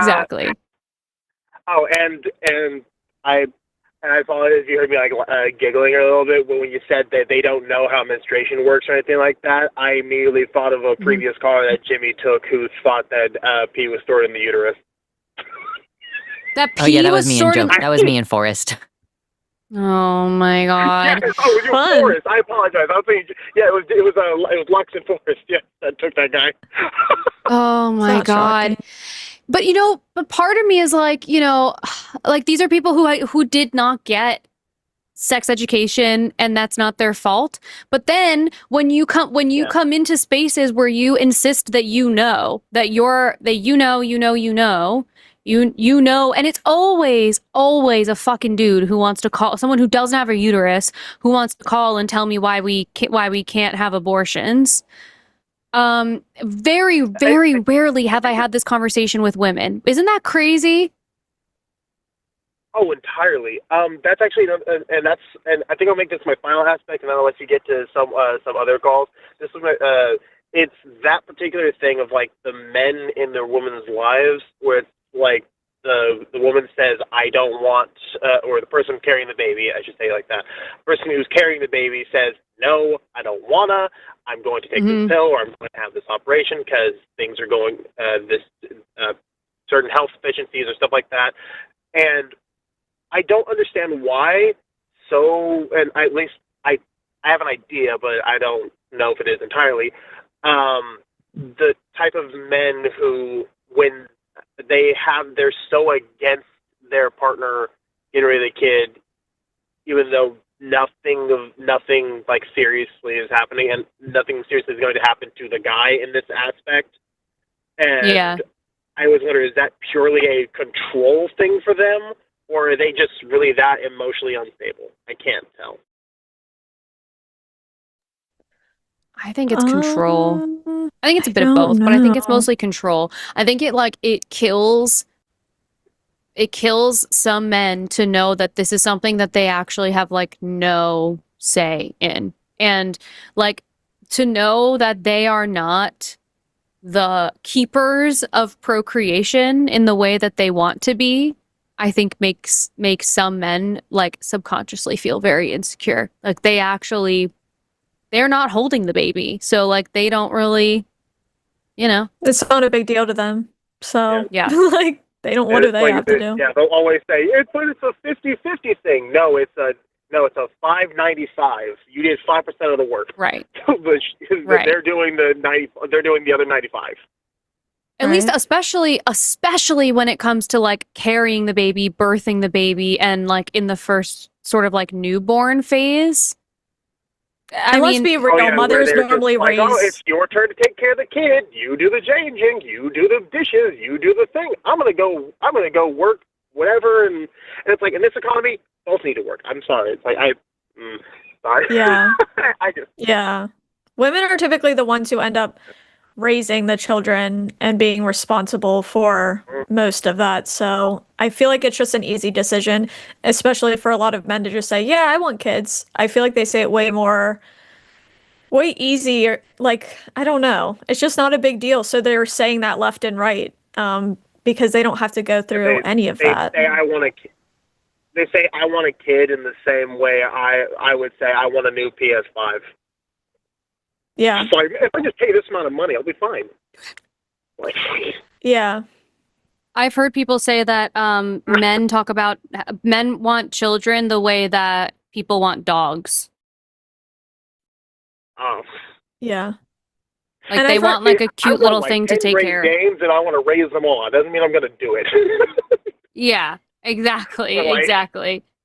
Many men I've asked, like it's fine if you want kids, but many men I've asked if they want a child, the answer they give me is always from the ego. Like something about their legacy or wanting to like pass down their genes or something. And I'm like, why? Yeah. Why is that? That's weird. I don't know. If that's your reason, that's kind of weird in my opinion. I don't know. Yeah, I agree. I've been asked if I wanted kids, and the answers I've given were not in this economy. But if I did have one, it would just be a little mini me that would cause chaos to everyone around us. But I would love them. Yeah. Yeah, I mean, I don't know. I really, really, really did not want to have a kid with the person I dated before this. And it was like all to do with him, and I didn't The realize person. until later. I was like, oh, I just don't want to have kids with you. and now I'm still not like emotionally tied to it, but now it's like more on the table because my partner is awesome, and I think that we would like raise a kid who's like an actual net positive. But Mhm. you know, in this economy, what the fuck? I looked. Sorry, sorry, go ahead. go ahead. No, go ahead. I was gonna say I looked at my new health insurance plan, which is like a health insurance plan that like a company that I have a W-2 with is contributing to. So this is like a legit health insurance plan. And if I have a child, I still am paying for something that is with no complications.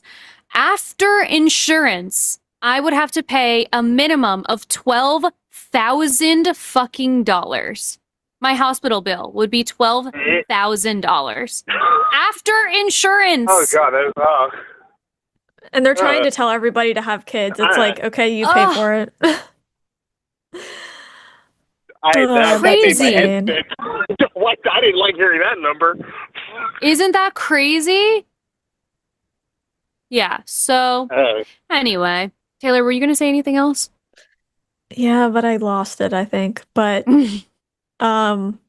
it amazes me that I don't even know if they stuck to their word, but JD Vance was like, we want more people to have kids and we'll give you, what was it, $500 or something? Oh, yeah, it was $500. Yes. And I'm like, that's a joke. Like, that is an insult, I feel. But no, I remember what I was going to say. I saw a TikTok yesterday of someone saying, like, please, the Christians can't be the only one having kids. Like, some of you need to. Yeah. And I I thought that was know. funny because they're like, I'm seeing all the people who should be having kids not having kids. Some of you need to have kids, please. And I'm like, Yeah. I understand the worry there. It's like going through it's like going through the opening montage of Idiocracy, and it's kind of terrifying. It really is. It really is. Anyway, anything else you want to add, Razor, before we move on to another call? Yes, everyone out there, make sure you're getting out to vote in primaries, get rid of the APAC Dems, and get rid of the Republicans, and make Congress actually do the goddamn job. You all have the power. I love you all. You're amazing for doing this work, and just a little bit of hope core is needed, and I hope you all will work with whatever canvassers or any working class party that you have in your state to get actually progressive candidates in above these corporate Dems who basically got us here through their ineptitude. Oh, thank you. That was beautifully put. That was Thanks, awesome. Razor. Thank you, Razor. Y'all have a good one. All right. We'll talk to you next time. Bye. I love the passion. That was like a beautiful closing statement. I loved it. Yeah. When I saw that in my insurance, I was like, you're fucking joking. And that was like best case scenario. After What's your deductible? that's- Like $20,000 or something? No, I don't even think it's that high. I don't remember. Because I don't think they can charge you $12,000 if your deductible is like $8,000. I think that you would cap out at Right. the $8,000. No, but so what I looked at was after whatever my insurance was. So I don't know. Maybe I'll look again and I'll see like exactly Or no, what out of the pocket terms maximum is what were. I was thinking. Because there is like a maximum that you're paying each year or whatever. Yeah, out of pocket. Yeah, I know, but I that's why I was like shocked to see that. But I don't know, maybe I did choose a plan with a very high deductible, but it would never be like $20,000 because I couldn't afford $20,000 of They medical also make expenses if they came my way. They also make it like ungodly confusing. I've had like appointments recently for different things, and like 3 different times they're like, "What's the code?" And I'm like, "What?" Oh like my the God, code the from your code, doctor. I know. I'm like, literally, I did like it's so crazy. Like, and then I have to. Yeah. There's been multiple times where I have to call in between the 2 people, like insurance and the doctors, and I'm like, it literally just shouldn't be this hard. It really No. shouldn't, because you should. Why are you putting this all on the person who's paying for the insurance? Well, like, what do you do? I don't know. It's Right. just, it's so annoying. I know. All right. So let's see. I think we might be able to do the rest of these calls before we go. We do have someone who's been waiting for a long time since the beginning of the show. Are you cool with taking that call? Yeah, let's do it. All right. We're going to pull in Michael, who is calling from New Mexico. Hello. Hi, thanks for taking my call. Hi. Thanks for Michael. calling, and thank you for waiting so long. Yeah, so pretty much I wanted to be transparent with kind of the reason I'm calling. It's coming from kind of like just like a vegan place. That's kind of the purpose of why I'm calling. But what I wrote in the notes was what I wanted to talk about. I just wanted to be transparent about that. Yeah. Okay. I'm down for this conversation.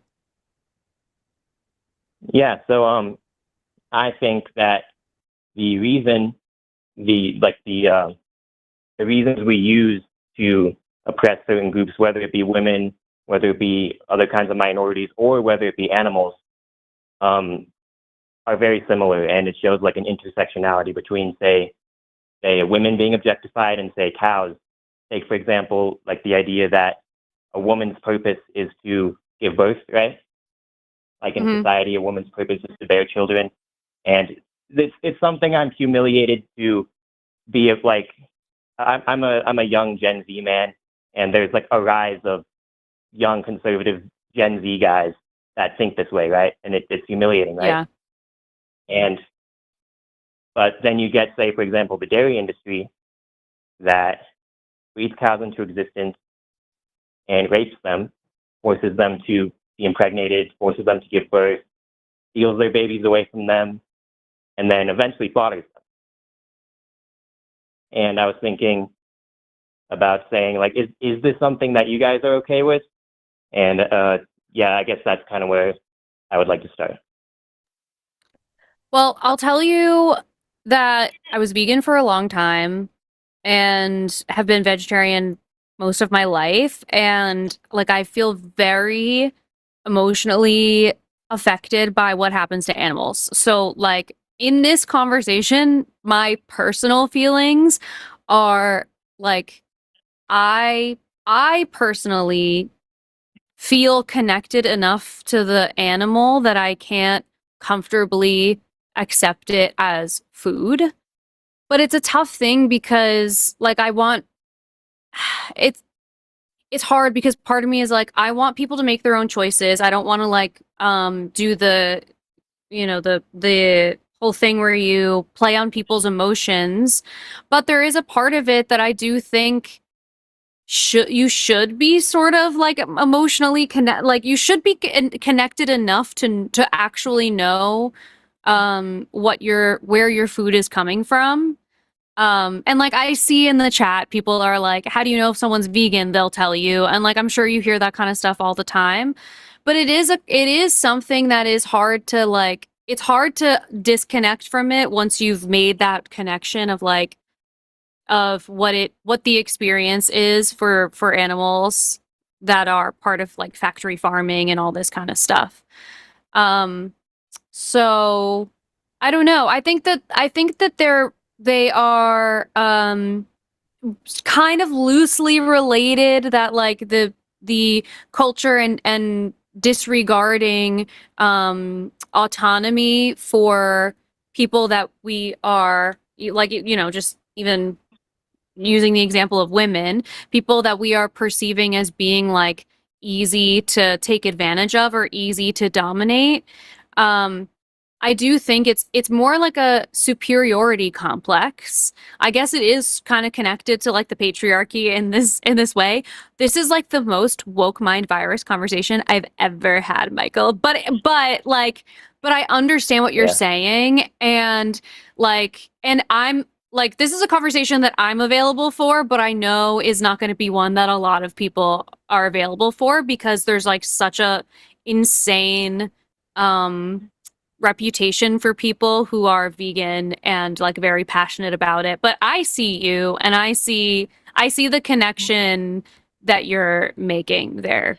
Yeah, I do too. And when I became atheist, I was vegetarian for like a while. I eat meat sometimes, but it's not very common for me to.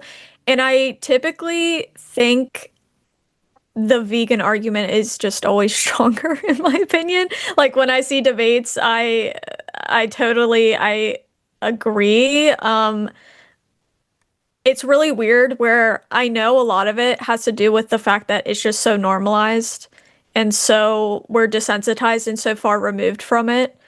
But yeah, I really don't have any like I'm like Alyssa where I am very connected to animals as well. Like I really, really love animals and I get very much emotionally attached to every single animal I interact with.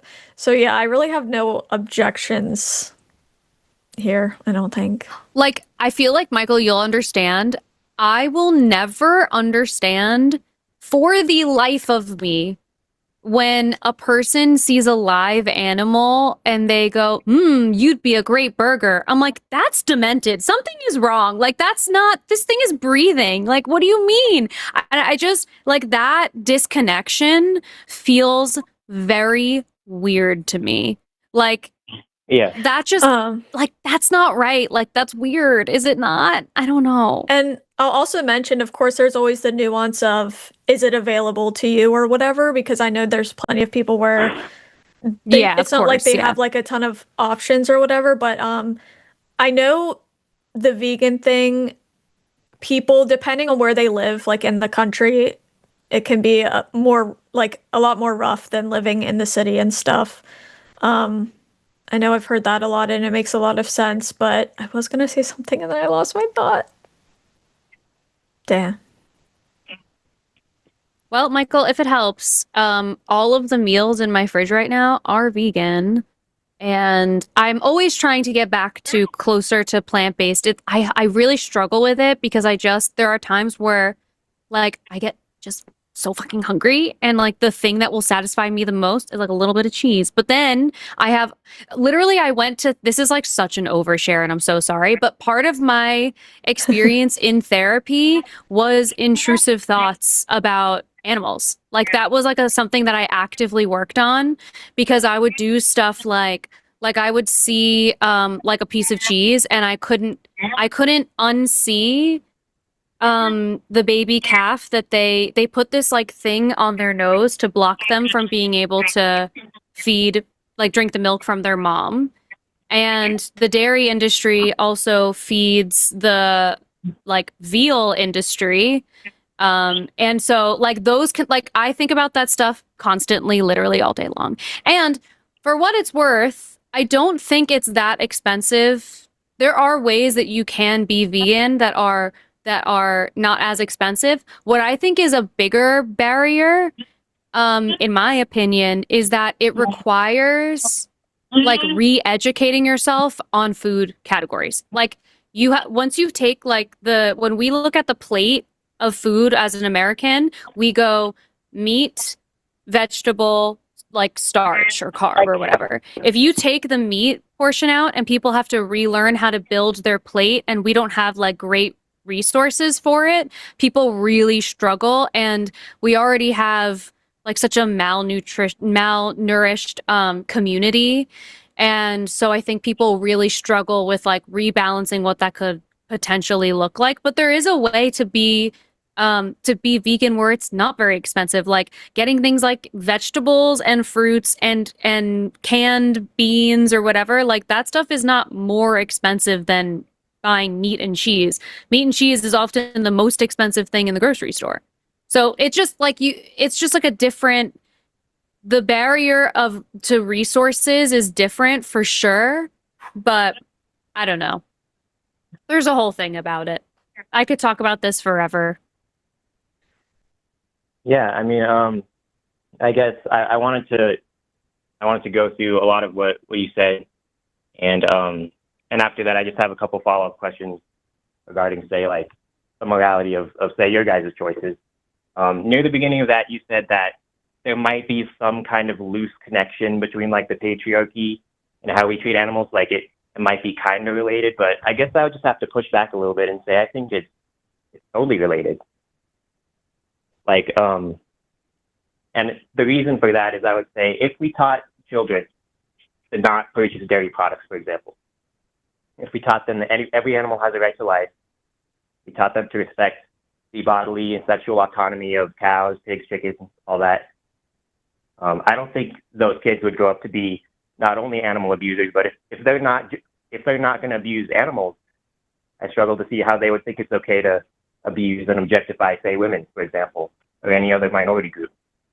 I think it's possible, but I think it's highly unlikely. Like, I think starting with kind of respecting the most vulnerable creatures on the planet, I think that's like kind of a good way to start. And then you also said something about you want people to make their personal choices. Sorry, I'm a little out of breath. My bad. I don't know. That's okay. I'll say on your first point, like I'm open to that conversation and that being related. It's just such like it's a hard connection to make because it feels like there's some steps in between, but I'm open to that being the case and being like a possibility for sure. Yeah, so you were talking about personal choices too. I guess I just have to push back. Like, I don't want people to make their own personal choices if it involves a victim. You know, that's, I would say I think it's unethical. I don't want people to make certain choices, right? And then, let's see, you talked about re-education, kind of relearning how to shape your plate, how to get the proper nutrition. I think, personally, that having an affordable plant-based diet is like the easiest part about being vegan. It's like take a B12 supplement, make sure you're getting enough protein, calcium, plenty of ways to do all that. Make sure you're getting enough vitamin D, and that's it. I think that's extremely easy, and I don't think it would involve like I didn't have to go through some re-education process about how to feed myself when I gave up meat, dairy, and eggs, right? Because that's like 3 things you got to give up: meat, dairy, and eggs. But for people whose staples are meat, dairy, and eggs, they do have to relearn what that means for them. Doesn't mean it's impossible, but it means that it's not as easy of a transition for them. And the other part of it too, I think, is when you are like so emotionally motivated, and I relate to this heavily because when I was vegan, I was so emotionally motivated in that moment that like there was quite literally nothing that could have stopped me from like making that transition. And now my health, it was so hard for me to like hack it, but I'm always trying to get back there because I agree with you in terms of like the ethical, moral implication. But where I'll speak from like my experience that I really struggled figuring out how to reorganize that plate because I grew up like in an Italian American household and there was meat on every plate that I had, and so it's an adjustment. Even like for some people they have eggs almost every single day, and so being able to take that off the table and then replace it with something else that is now your new norm, it's just a learning curve. And some people don't feel emotionally motivated or like morally motivated enough to do that. Yeah, that's totally fair. But I would say like even if it took like just a complete reconstruction of everything you know about food, even if it took like a total just re-education, a total shift in your mindset about how to even properly feed yourself whatsoever, I guess I view that as, it's important to talk about when talking about people going vegan, but I guess I view that as irrelevant morally when we're talking about if it's okay to do to animals, because I could pose to you, let's say we were, raping women, stealing their milk, and slaughtering them, like cannibalizing them. Do you think that you would say, well, it's hard for people to move away from that? They have to like redetermine kind of what they're putting on their plates, or would you say there just completely is a moral obligation to boycott that industry, to not consume those products? Taylor, do you want to? I was just gonna say, I feel like we have to recognize though that where people are coming from, like, I don't know. To me, like, we can't just not think about that. So I don't know what, like, I feel like when it comes to that comparison, we have to take into account the entire way people were raised and what's, I guess, normalized. So even if that is the goal, I think it's unrealistic to kind of put that on everybody, because maybe there are people out there who haven't even like I think so many people are so far removed from the food that they eat that I don't know. With everything else, the same with everything else, I feel like, especially in certain states, I mean, how do we expect them to have certain kinds of information? It's kind of like the like sex education that Alyssa always talks about, and how there's higher rates of, pregnancy and STDs and stuff when you don't have, good sex education. I don't know. I look at it similarly. I don't know. I don't have a good thing to say for this. I think, Michael, I think that it's going to be increasingly important as our like situation around food and factory farming and the environment. Like I think one of the things I think is so interesting is the people who are obsessed with the environmental impact of AI but never talk about the environmental impact of factory farming, which is something that yeah. people who don't eat meat have been talking about, like vegans, vegetarians. We've been talking about this for decades. And for some reason, that is too woke mind virus for people. But like now with AI, it's different. And like, you know, and it's, I understand that there are barriers. There are health barriers. There are food deserts. There are like education barriers. I completely understand. What I don't appreciate is when this conversation comes up being disregarded as like as being ridiculous when that's just like not it's just like it's silly to look at a person who is vegan or vegetarian and be like and think that they are crazy. Like Yeah, that's I not agree with that. right. You know, it's like there are plenty of reasons to be able to do that. There are some people who are physically not able to, like they have legitimate health barriers or whatever barriers that present to them. But for the people who can do it, it's it's a great choice. And I'll say, like, I felt the best I ever felt when I was vegan. My skin was glowing. I was eating mad sweet potatoes. I ate Mad sweet whatever, potato. like I was the like lightest but strongest I ever was because I had so much energy. Like I felt great until I didn't, and that was really on me. I like got lazy with preparing and all this kind of stuff and whatever. But I felt great for the period of time where I was like really motivated to do it, and I look forward to getting back there one day. But I do understand why it's like it's not something that that everyone can do. I see that like coming up in the chat a lot, like people would not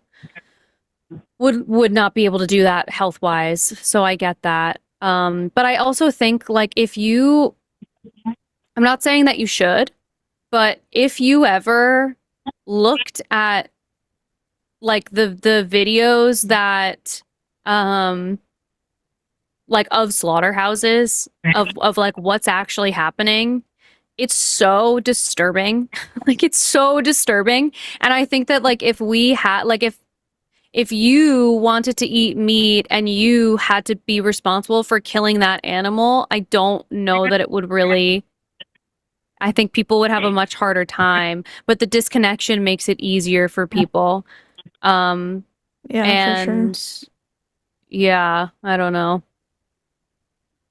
I guess I'm interested in knowing the practicability and possibility of your guys' choices and your guys' morals regarding kind of the choices that you guys make. I presume, I feel as though, correct me if I'm wrong, but is it possible for you guys to be vegan? You just are not? Because I feel like you might have brought up, like, say, you have a million allergies by now, if that was true, and you had no possibility of going vegan. Like, I'm wondering where you guys stand, and if you think that in the human context, if we were slaughtering and raping humans, if you think there's just like a total moral obligation to not engage in that if we were doing that.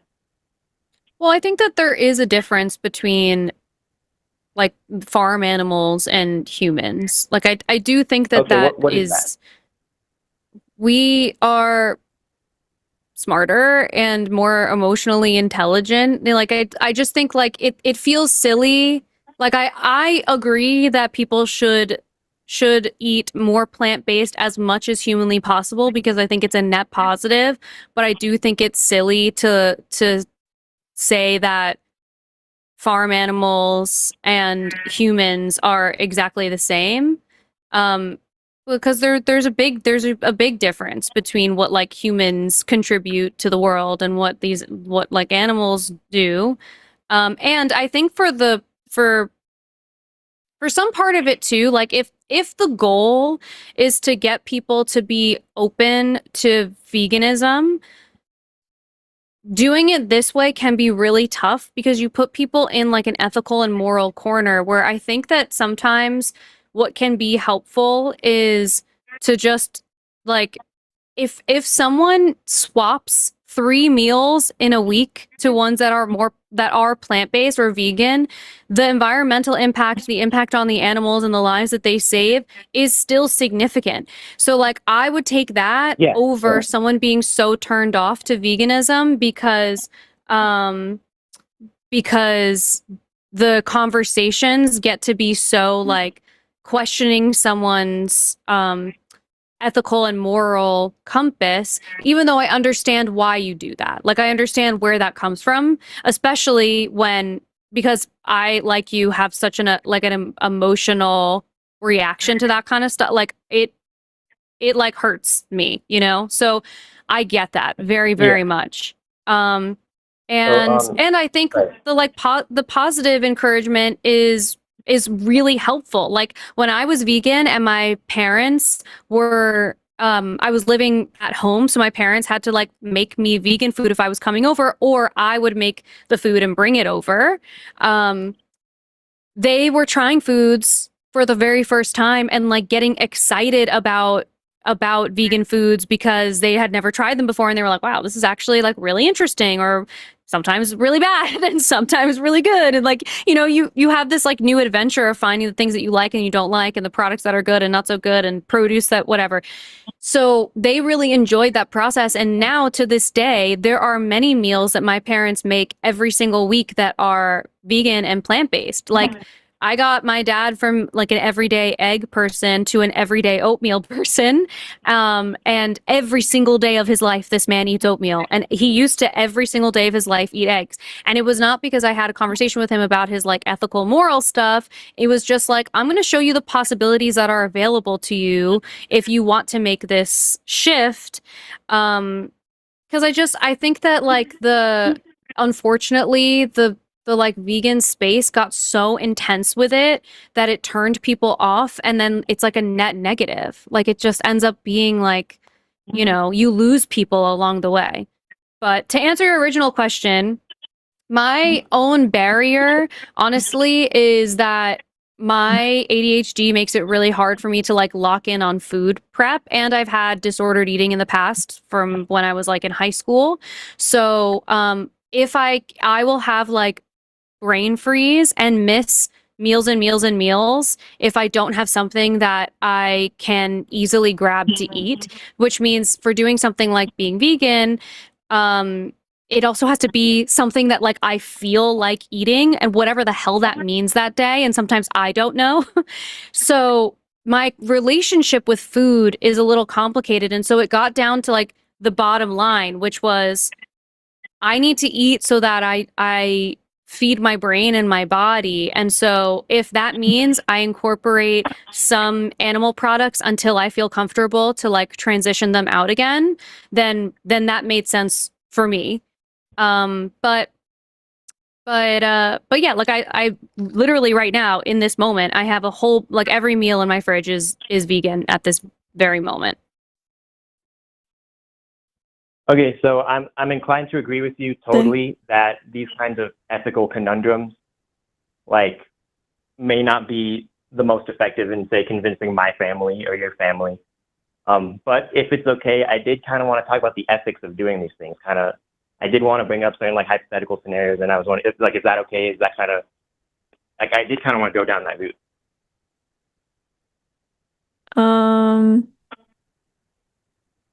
For some reason, I thought we did that already. Like, what do you mean? Yeah, well, you started mentioning the differences between humans and animals. They like, I brought up the example of if we were slaughtering human beings and raping them, and you said, well, there's lots of differences between humans and animals. So I guess my question would be, like, can you name the trait or set of traits that like an animal possesses that causes you to be more okay with kind of what we do to them, and whereas with the human you'd be totally opposed to it? Me personally, no. This plagues me so much that it was like a topic of therapy for me. So like for me personally, no, I'm not okay with any of it. It makes me so upset. And like at this moment, for the purpose of survival, and also someone brought this up in the chat, and that's exactly right. Restriction is like at the heart of eating disorder behaviors. And so like in the moment, for the purpose of not relapsing into an eating disorder and like being safe, it made sense for me to incorporate some foods. But I don't feel good about it, and I don't like the way that it makes me feel.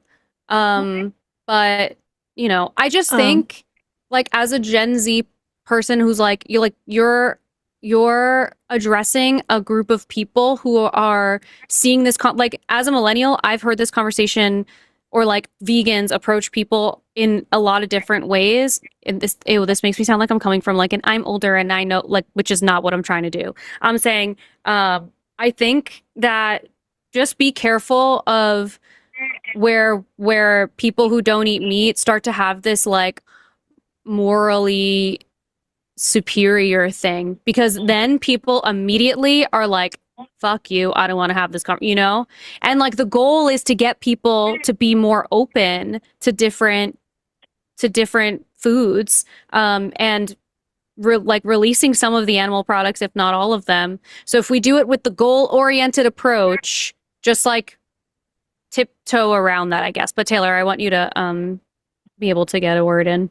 I was also gonna say I don't see a huge difference between animals and human beings after like I became atheist, because as a Christian I was fed this lie that we have souls and nothing else has souls, and I just don't think anybody has a soul or any animal has a soul.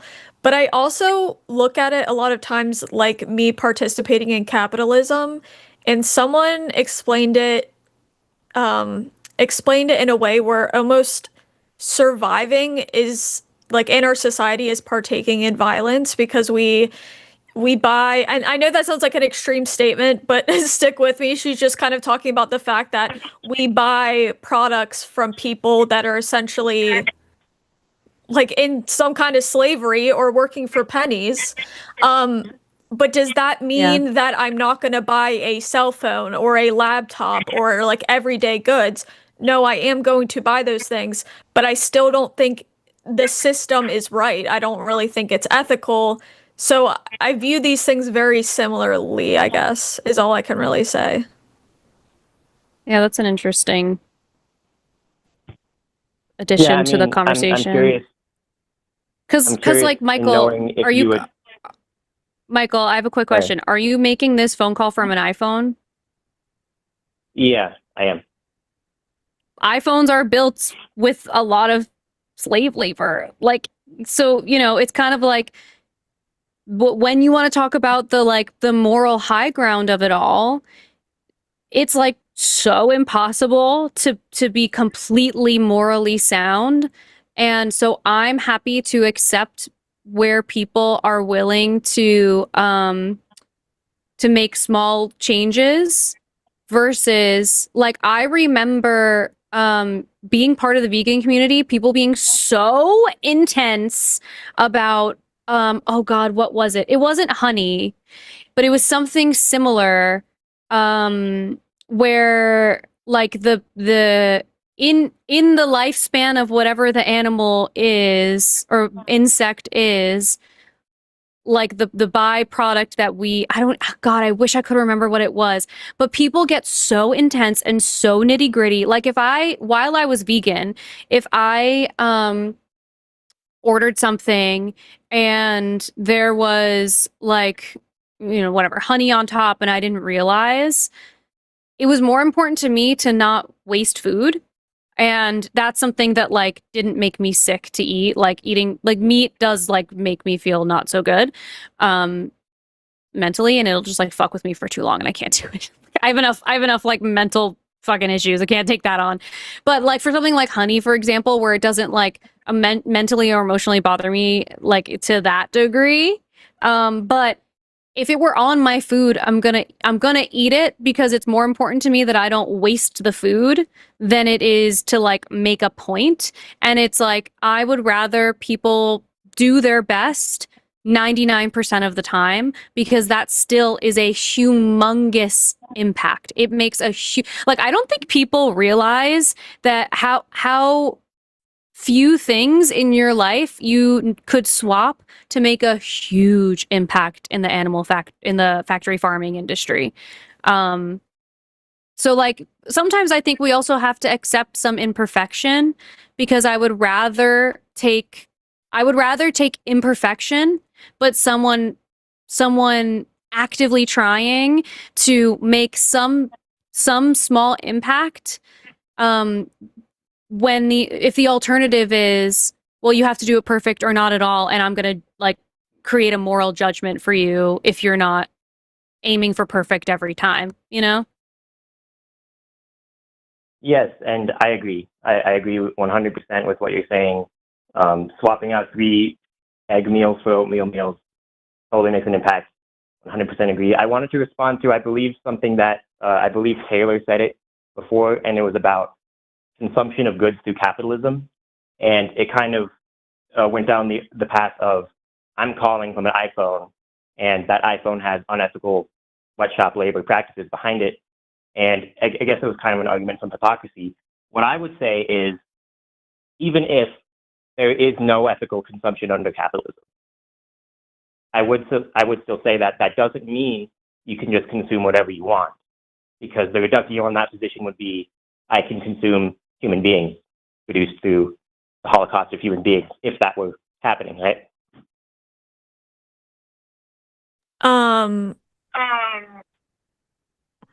I'm hearing myself echo. Oh yeah, we might be on speaker. Can or you something. repeat the last like part of it again? Sorry. Yeah, I'm saying that even if there is no ethical consumption under capitalism whatsoever, that doesn't mean we get to just consume whatever we want. It's okay to consume anything produced through capitalism, because in a hypothetical world where we're holocausting human beings and selling their meat, you would say, if you actually held that position, you would say that it's a good produced through capitalism, and I have an iPhone, so why can't I buy like a steak made out of a baby, right?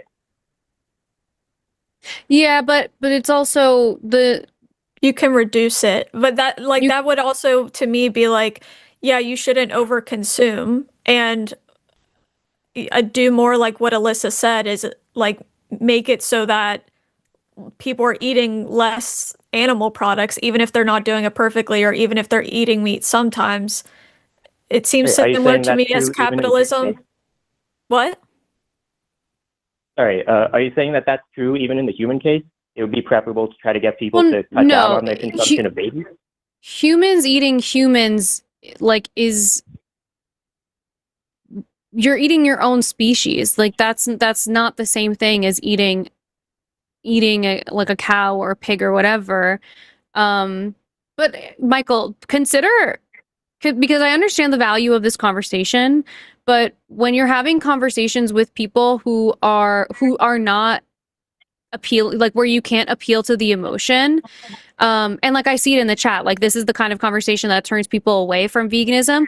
You know what I think is such an amazing example of moving people in mass to a plant-based product was the shift to almond milk and oat milk. That shift is so, like, first of all, beautiful. So happy that there are people who found alternatives. Oh wait, are we on speaker, Michael? Yeah, sorry, would you like me to take you off speaker? Yeah, it's just like it's looping around so I can hear myself, and I think they could probably hear that in the stream. So if you could, that would be awesome. But yeah, better? like that transition, yeah, that's perfect. That transition was what an important case study, because all they did was talk about, this is a product that is similar to the one that you already consume on an everyday basis, but maybe it is enriched with other vitamins, or maybe it's lower calorie, or maybe it's whatever. Like they gave other benefits to the thing, so it was positive re-encouragement versus the negative re-encouragement. This is the same conversation I have with people about, ironically, introducing new things into the bedroom, like sexually. This is a conversation I have all the time. If you do it in a positive way and you say, hey, this might be fun, this is an interesting thing that we can try, then you start to like embed it in someone's, like it's their idea after that. Like it was not something that was born out of a moral failing or guilt or whatever. It's something that they chose because the option was interesting to them. And that makes lasting effects. Whereas when it comes from a place of like this sort of negative judgment-based conversation, it makes people feel like closed off and they're not open to it. But yeah, like I would say use the case study, use almond milk and oat milk as a case study because like it's so mainstream now more than I think any other product. I understand I see people in the chat that almond milk has its own environmental implications. I understand, but whatever. I'm using this for the purpose of the animal rights conversation. But anyways, it's a good case study to look at. But we want to get to one more call, and we only have a half hour left of the show. So, do you have any closing thoughts before we move on, Michael? Yeah, I guess my closing thoughts would be you mentioned species difference earlier in that response. Like very basic reductio, let's say Black people technically developed slightly genetically differently, such that they weren't members of the Homo sapiens species. Is it okay to purchase their products produced through capitalism if we were holocausting them? That's basically what I'd say. But I totally appreciate what you're saying about oat milk and almond milk and how getting people to be excited about new things can totally make a difference.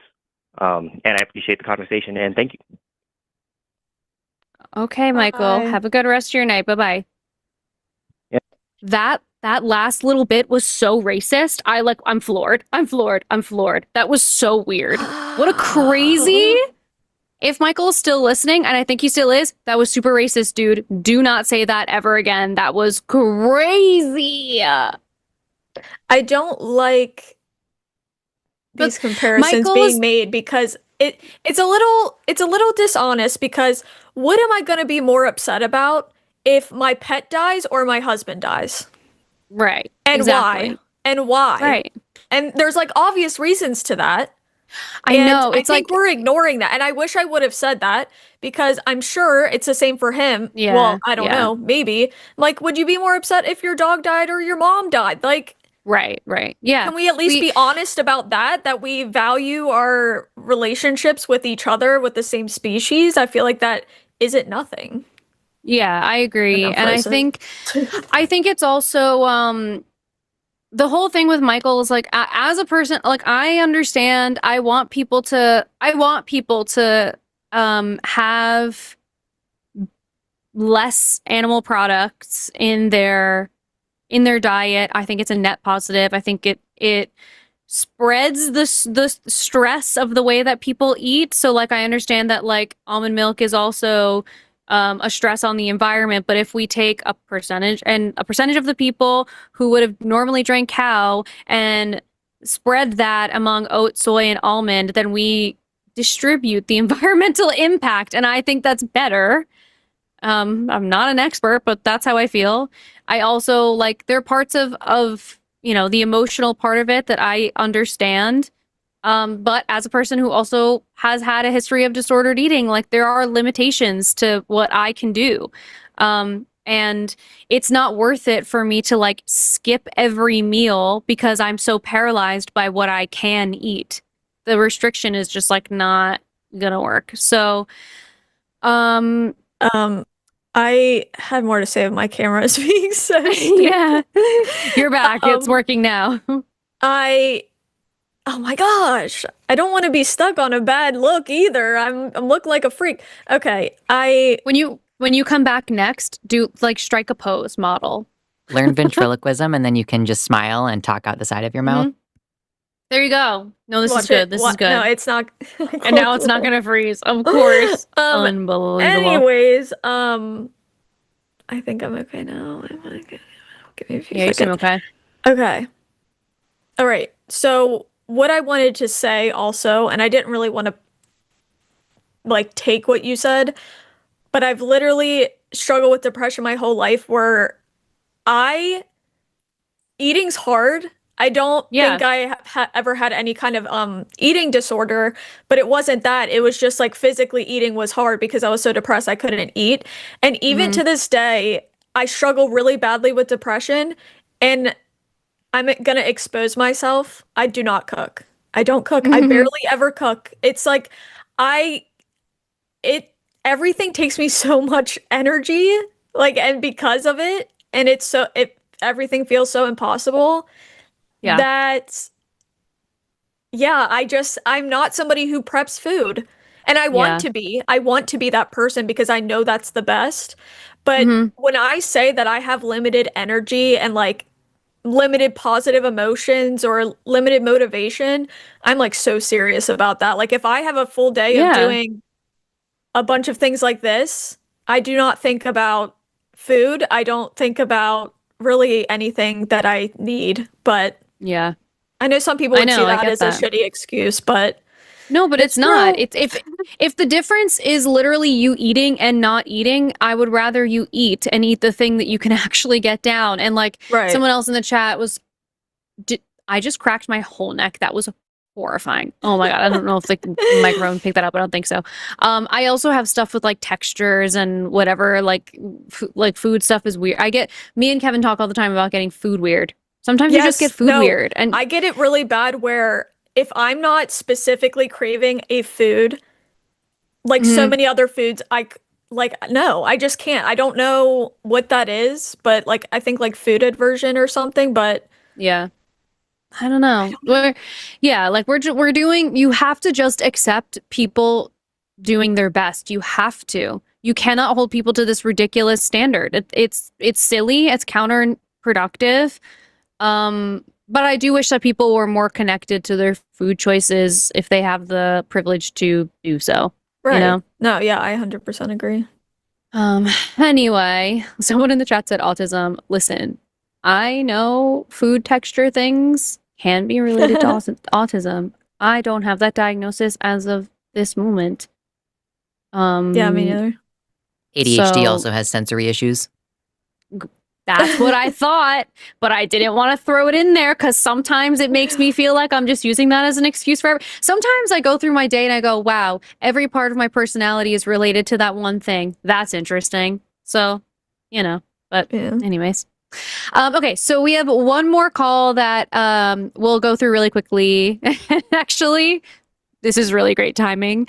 We're gonna pull in Chris, who is calling from Poland. Hello, Chris. Hey guys, how are you? Good, how are Good. you? How are you? Doing better, thank you. Good, good. So what did you want to talk about today? I've got a ton of things, but I know we have little time, so I will try to be like as brief as possible. But there's also things I want to address from previous shows. Okay, never mind. Yeah, how do you guys be patient with when talking to people? I mean, like when I have to talk to, well, I don't have to, but when I like engage with someone uh, from from right side or even centrists regarding politics, regarding uh, abortions, trans issues, anything like that, and I see that there is like some kind of on the other side, like that they are being disingenuous. I also I like almost instantly turn to like show almost shaming them, which is kind of my it's a bad thing about me, I think, because I'm turning people away from the conversation rather than inviting them into it. Like when someone says that, for example, no, well, life begins at conception, and I'm like, okay, which other parts of science do you don't agree with? Like, don't you take any kinds of, and I just go on and list some things that are also untrue, Mhm. and like point out that this is just a silly argument. This is just stupid to cling on to this. And I think I'm turning people away from the conversation rather than inviting them in because I'm so impatient. Mhm. or I just, when someone starts insulting me, I just tell them I fuck their moms, and like that's the whole conversation. Great tactic. So, Um, so I how do you guys get patience for those types of I things? feel like it's easy for me because it's literally my entire family, and some people will say to me, just like stop talking to them, cut them all off. And a decision to cut off your entire family, people act like it's some kind of easy thing that you can just do. It's not, and I'm tired of pretending like it is. But I don't talk to that. Like, I have gotten into full-blown fights with them where it ended really badly, where I like left dinner or wherever we were at. But they don't want to talk about it. They'll try to talk to me about it, but they don't actually want to talk about it. I have no problem with like people who actually want to talk about it, but I think a lot of people on the right don't actually want to talk about it. I think and another thing I've noticed that makes it so hard is some of them don't care about really reality and what's happening in reality or any kind of factual information, so it's hard for me to have those conversations. But um I don't know. That's not helpful though. That's not So I don't know. Alyssa, do you have something better than that? My tactic is always connecting to what the goal is.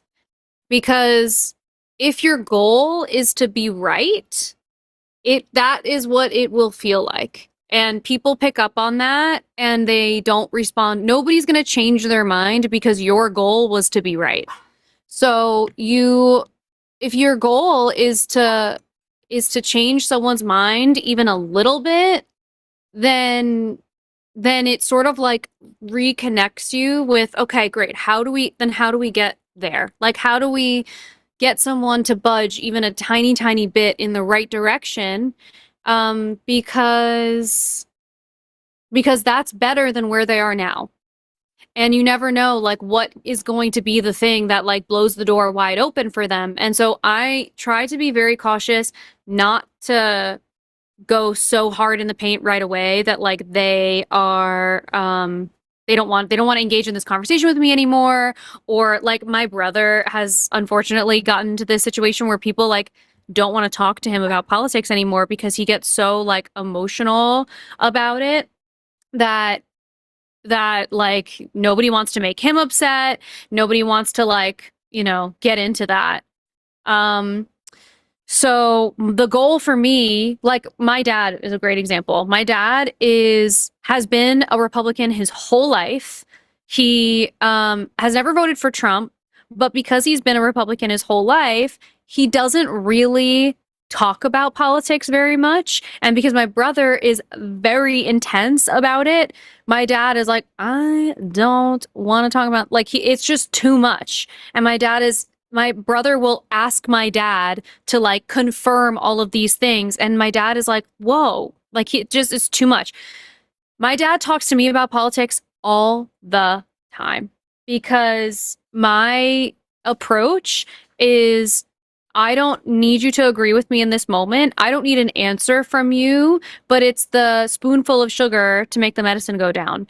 I'm going to have little conversations with you. My goal is to, at some point, come to a place of understanding. My goal is not to be right.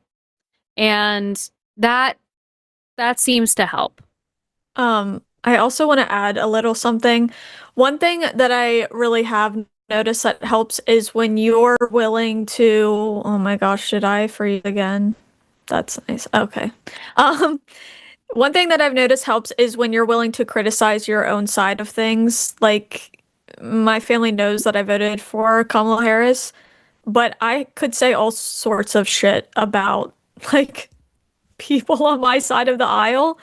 And I think it's important to, like, remind people, especially people who are part of the mega cult, that you should always be questioning your leaders. You should always be questioning politicians. You should always be pushing them to do better and not just accept whatever they give you and stuff like that. And I think when they see that not everybody is in a cult, like, mindset, even if they vote one of the two parties, it helps them.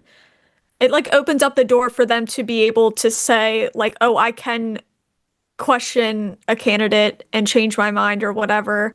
Not saying that happens a ton, but I've noticed that helps a little bit. Yeah, it does. The goal thing was really interesting because there are times which now I come to realize that there are times when I desperately try to prove, mostly to myself, that I actually know shit, that that I am smart because I've been pulling myself down all my life, and yeah, so that's kind of interesting to rewire.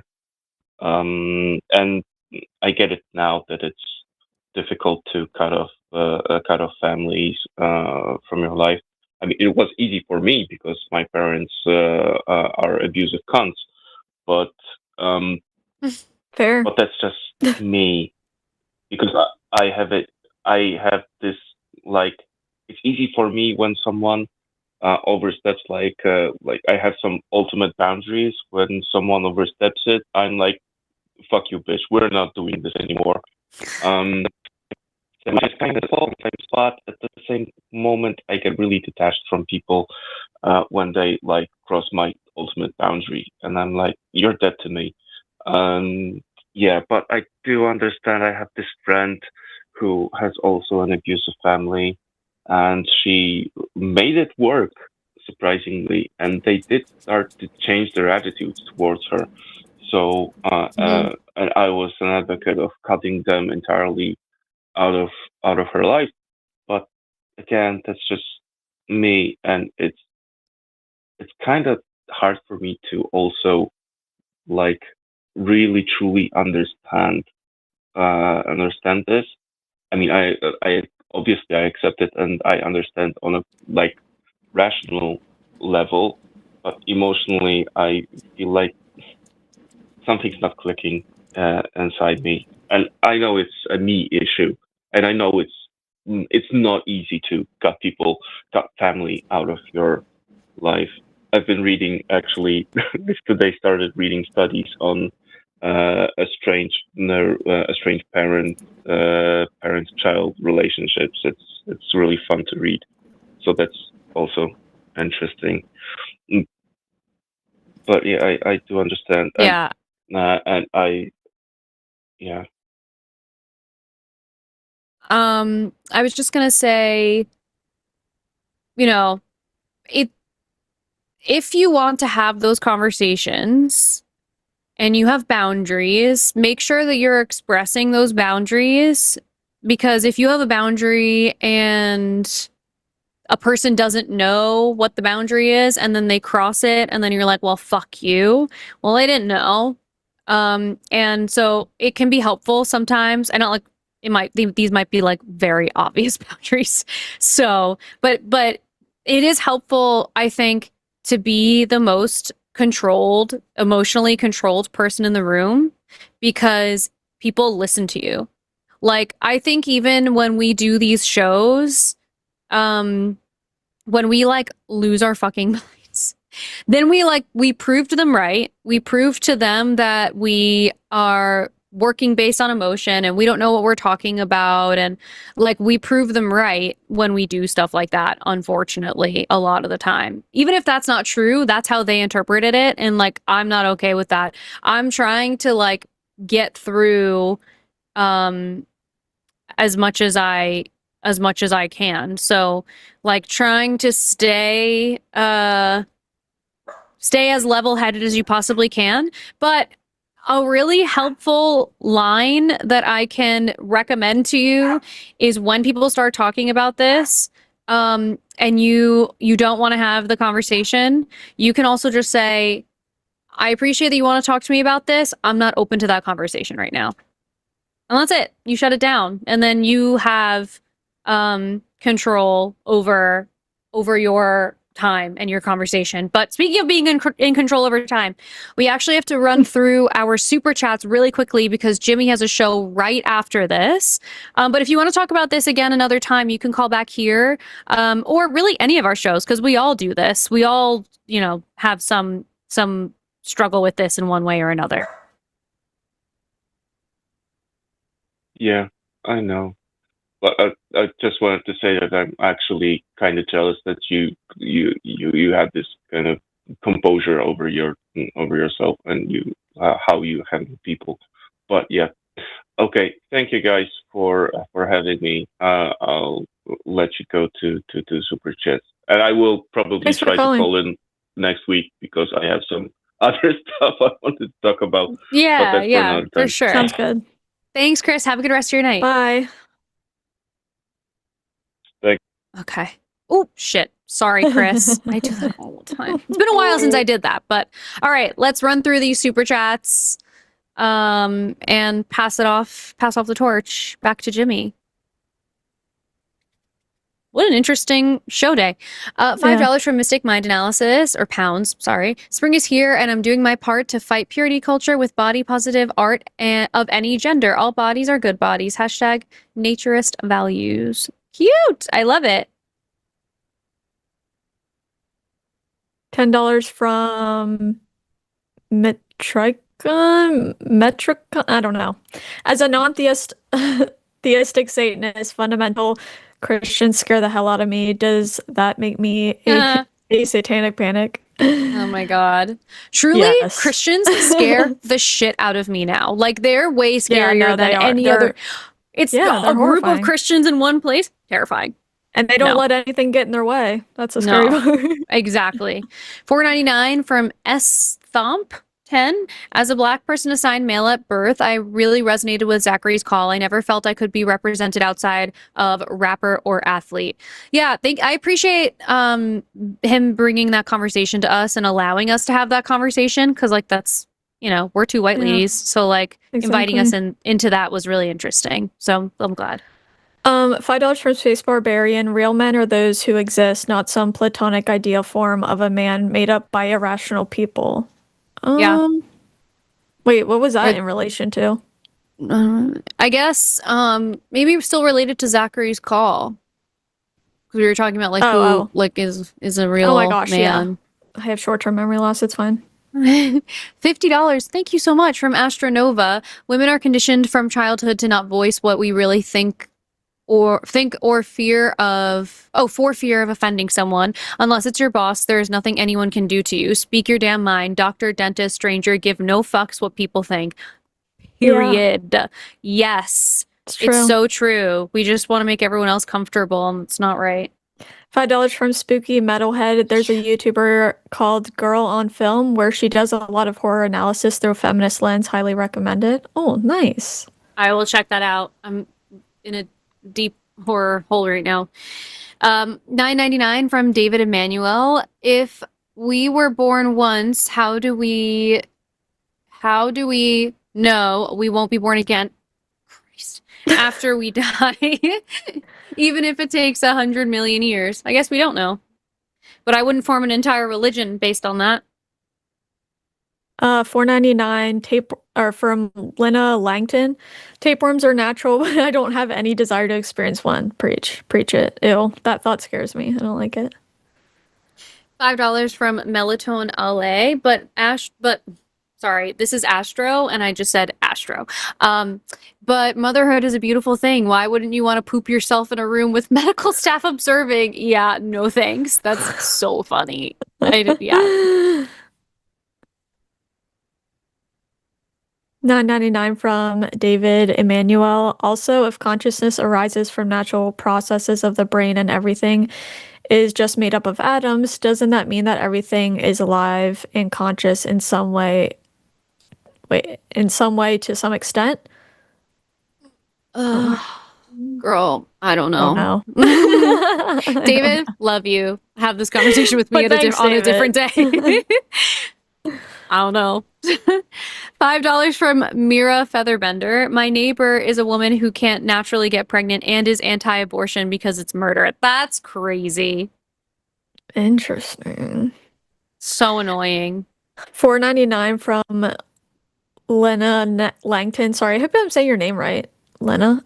Look, everyone's concerned about birth rate. Just invest in the technology to make trans girls pregnant. Population crisis over. I don't. Period. It's so funny to me when people act like everybody should care about our birth rate. I'm just like, I don't know. I don't care about it. Sorry. And also, if you care so much about preserving the human race, then you should care about preserving the things that keep them alive, like Literally, and they trans don't. rights, protecting our trans Yeah. people, They don't- protecting our LGBTQ community, protecting women. How about that? Keep the people Yeah. that are here. Preach it, sister. Stupid. $5 from Mr. Bodiqua 10. My default question for insurance is, hey, why is your company practicing medicine without a license? It's annoying how insurance exists as is. It's really fucking crazy. I hate insurance. The whole thing is horrible. $5 from Mr. Berwiqua. What is Addendum? that for? Addendum? As another user pointed out for me, politicians as well practicing medicine without licenses, they need to bugger off with their nonsense. Yeah. Like Yeah. RFK Jr. Yeah. $5 from Catalina Gearbox. Will learn to cook and you will eat like royalty if you become a good cook. Perhaps. Yeah, maybe not from my cooking. $10 from Mass Paranoia. I loved hearing Michael talk. I'm 19 Gen Z and vegan, and it was just neuron activation hearing him say vegan, although I'm highly opinionated on it. Enamored that he brought it up. A rarely good human. I Yeah. understand the passion. I'm not sure if his approach will do well with like some people, but I really Yeah. need white men to stop using sexual assault and racism to bolster their arguments. Like, Yeah. shut the actual fuck up. I know. Yeah. Well, and the other thing too is like, I'm sorry, humans and cows are different. And it's so intellectually dishonest to have the conversation that they are the same. yeah. What the fuck? At that point, you lost everybody. Everyone was out. Everyone was out. $5 from Blonde Galahad. If you make a bar where wolves and sheep are welcome, you will be left with a wolf bar because sheep won't come. Yeah, exactly. That's about Michael. Exactly. That is a really good, that's great. I love that. Great expression. $5 from Legally Mod. Happy cattle and chickens taste better. That's why we should treat livestock better. I mean, I'd rather that over factory farming, that's for sure. Yeah, for sure. I get all my eggs from a happy backyard chickens, so I don't really understand the idea that eggs are unethical, but whatever. Yeah. Well, yeah, like I think that Just on a this is bigger what I'm saying scale. though. Yeah, but this is what I'm saying. Like someone like Michael would still be not okay with that when like Yeah. I think that that's ridiculous. If you are getting eggs from a chicken that is laying them and they're like, you know that they're not in like a factory farming situation, they're fine. Their welfare is Right. fine. So eat the fucking eggs. That type of stuff Eat makes your me fucking crazy. eggs. Eat your fucking eggs. My God. Same thing with honey. Like, please. $10 from 1086 from Corey Springer. Great book recommendations last week. I bought the Sunny Nihilist, good book, and Comforting Thoughts About Death. Haven't read it yet. Nice. I'm glad you read The Sunny Nihilist. I also love it. $5 from Joshua Everett. Almond milk is almost 3 times more environmentally destructive compared to cow milk. It takes 101 gallons of Potable water to produce 1 Potable liter. water. Yeah, I know. I know almond milk like isn't great for the environment. I know. However, it's more about like the marketing strategy that the approach that almond milk had was not the approach that Michael brought to the table, and that's really the point that I wanted to make more. Right. And also Michael would bring up that the dairy industry also directly leads into the veal industry. Like they kill the cows to whatever. 1999 from Doc Breezy. I will make a piñata of your choosing and mail it to you if you ban Michael from the show. Oh, I didn't think he was that bad. He like sounded like I think this was meant to be yours. I'm sorry. He just sound like I've heard this is what vegans have been saying for like 50 years and it doesn't work. So stop doing this. Yeah. This and is then he not ended very offensively. the way he ended was absolutely fucking bananas. Yep. Oh, $9.99. Thank you. Alyssa Wow, saw Billy. you earlier with Jimmy. I'm the jerk who paid for Andrew's call. I absolutely love your content. Taylor, love your thoughts as well. Chewed Gum is one of my faves to listen to. Please keep doing your best. Thank you so much, Billy. Thank you. Thank you, That's Billy. so That's really kind. nice. We really appreciate it. $4.99 from Matt Bainton regarding vegan self-righteous caller, the scapegoat fallacy, why we blame others instead of understanding systems of systems on seems relevant. I don't know what that means. The last part is I think a typo Levana? and I don't don't know. know what it is. But thank you for your super chat. And if you go into the chat and help me understand, I would love that so much. Yeah, I'm not seeing a good search result for that. I tried to look it up real quick, but no, but yeah, I think it's an article or a book, The Scapegoat Fallacy. Oh, okay. Oh. Okay. Got it. Okay, I'll look that up. Oh, okay, great. We landed right on time. Well, we're 1 minute late. So, Yay. yay, we're going to pass the show off to Jimmy. So hang tight if you guys want to have even more The Line content. So many hours. It's awesome. Anyway, thank you guys so much for watching. This has been really fun as always. What a bizarre, interesting show. I know, Thank this you, really Lux. was so interesting. Weird show today. Thank you, Lux, for producing, and Dragon for, screening, and our mods in the chat. Y'all worked overtime today. Overtime, because it was such a weird day. It was crazy. Anyway, thanks, y'all. See you next week. Patreon.com/calltheline. Thank you. Yes. That. Yes. Woohoo!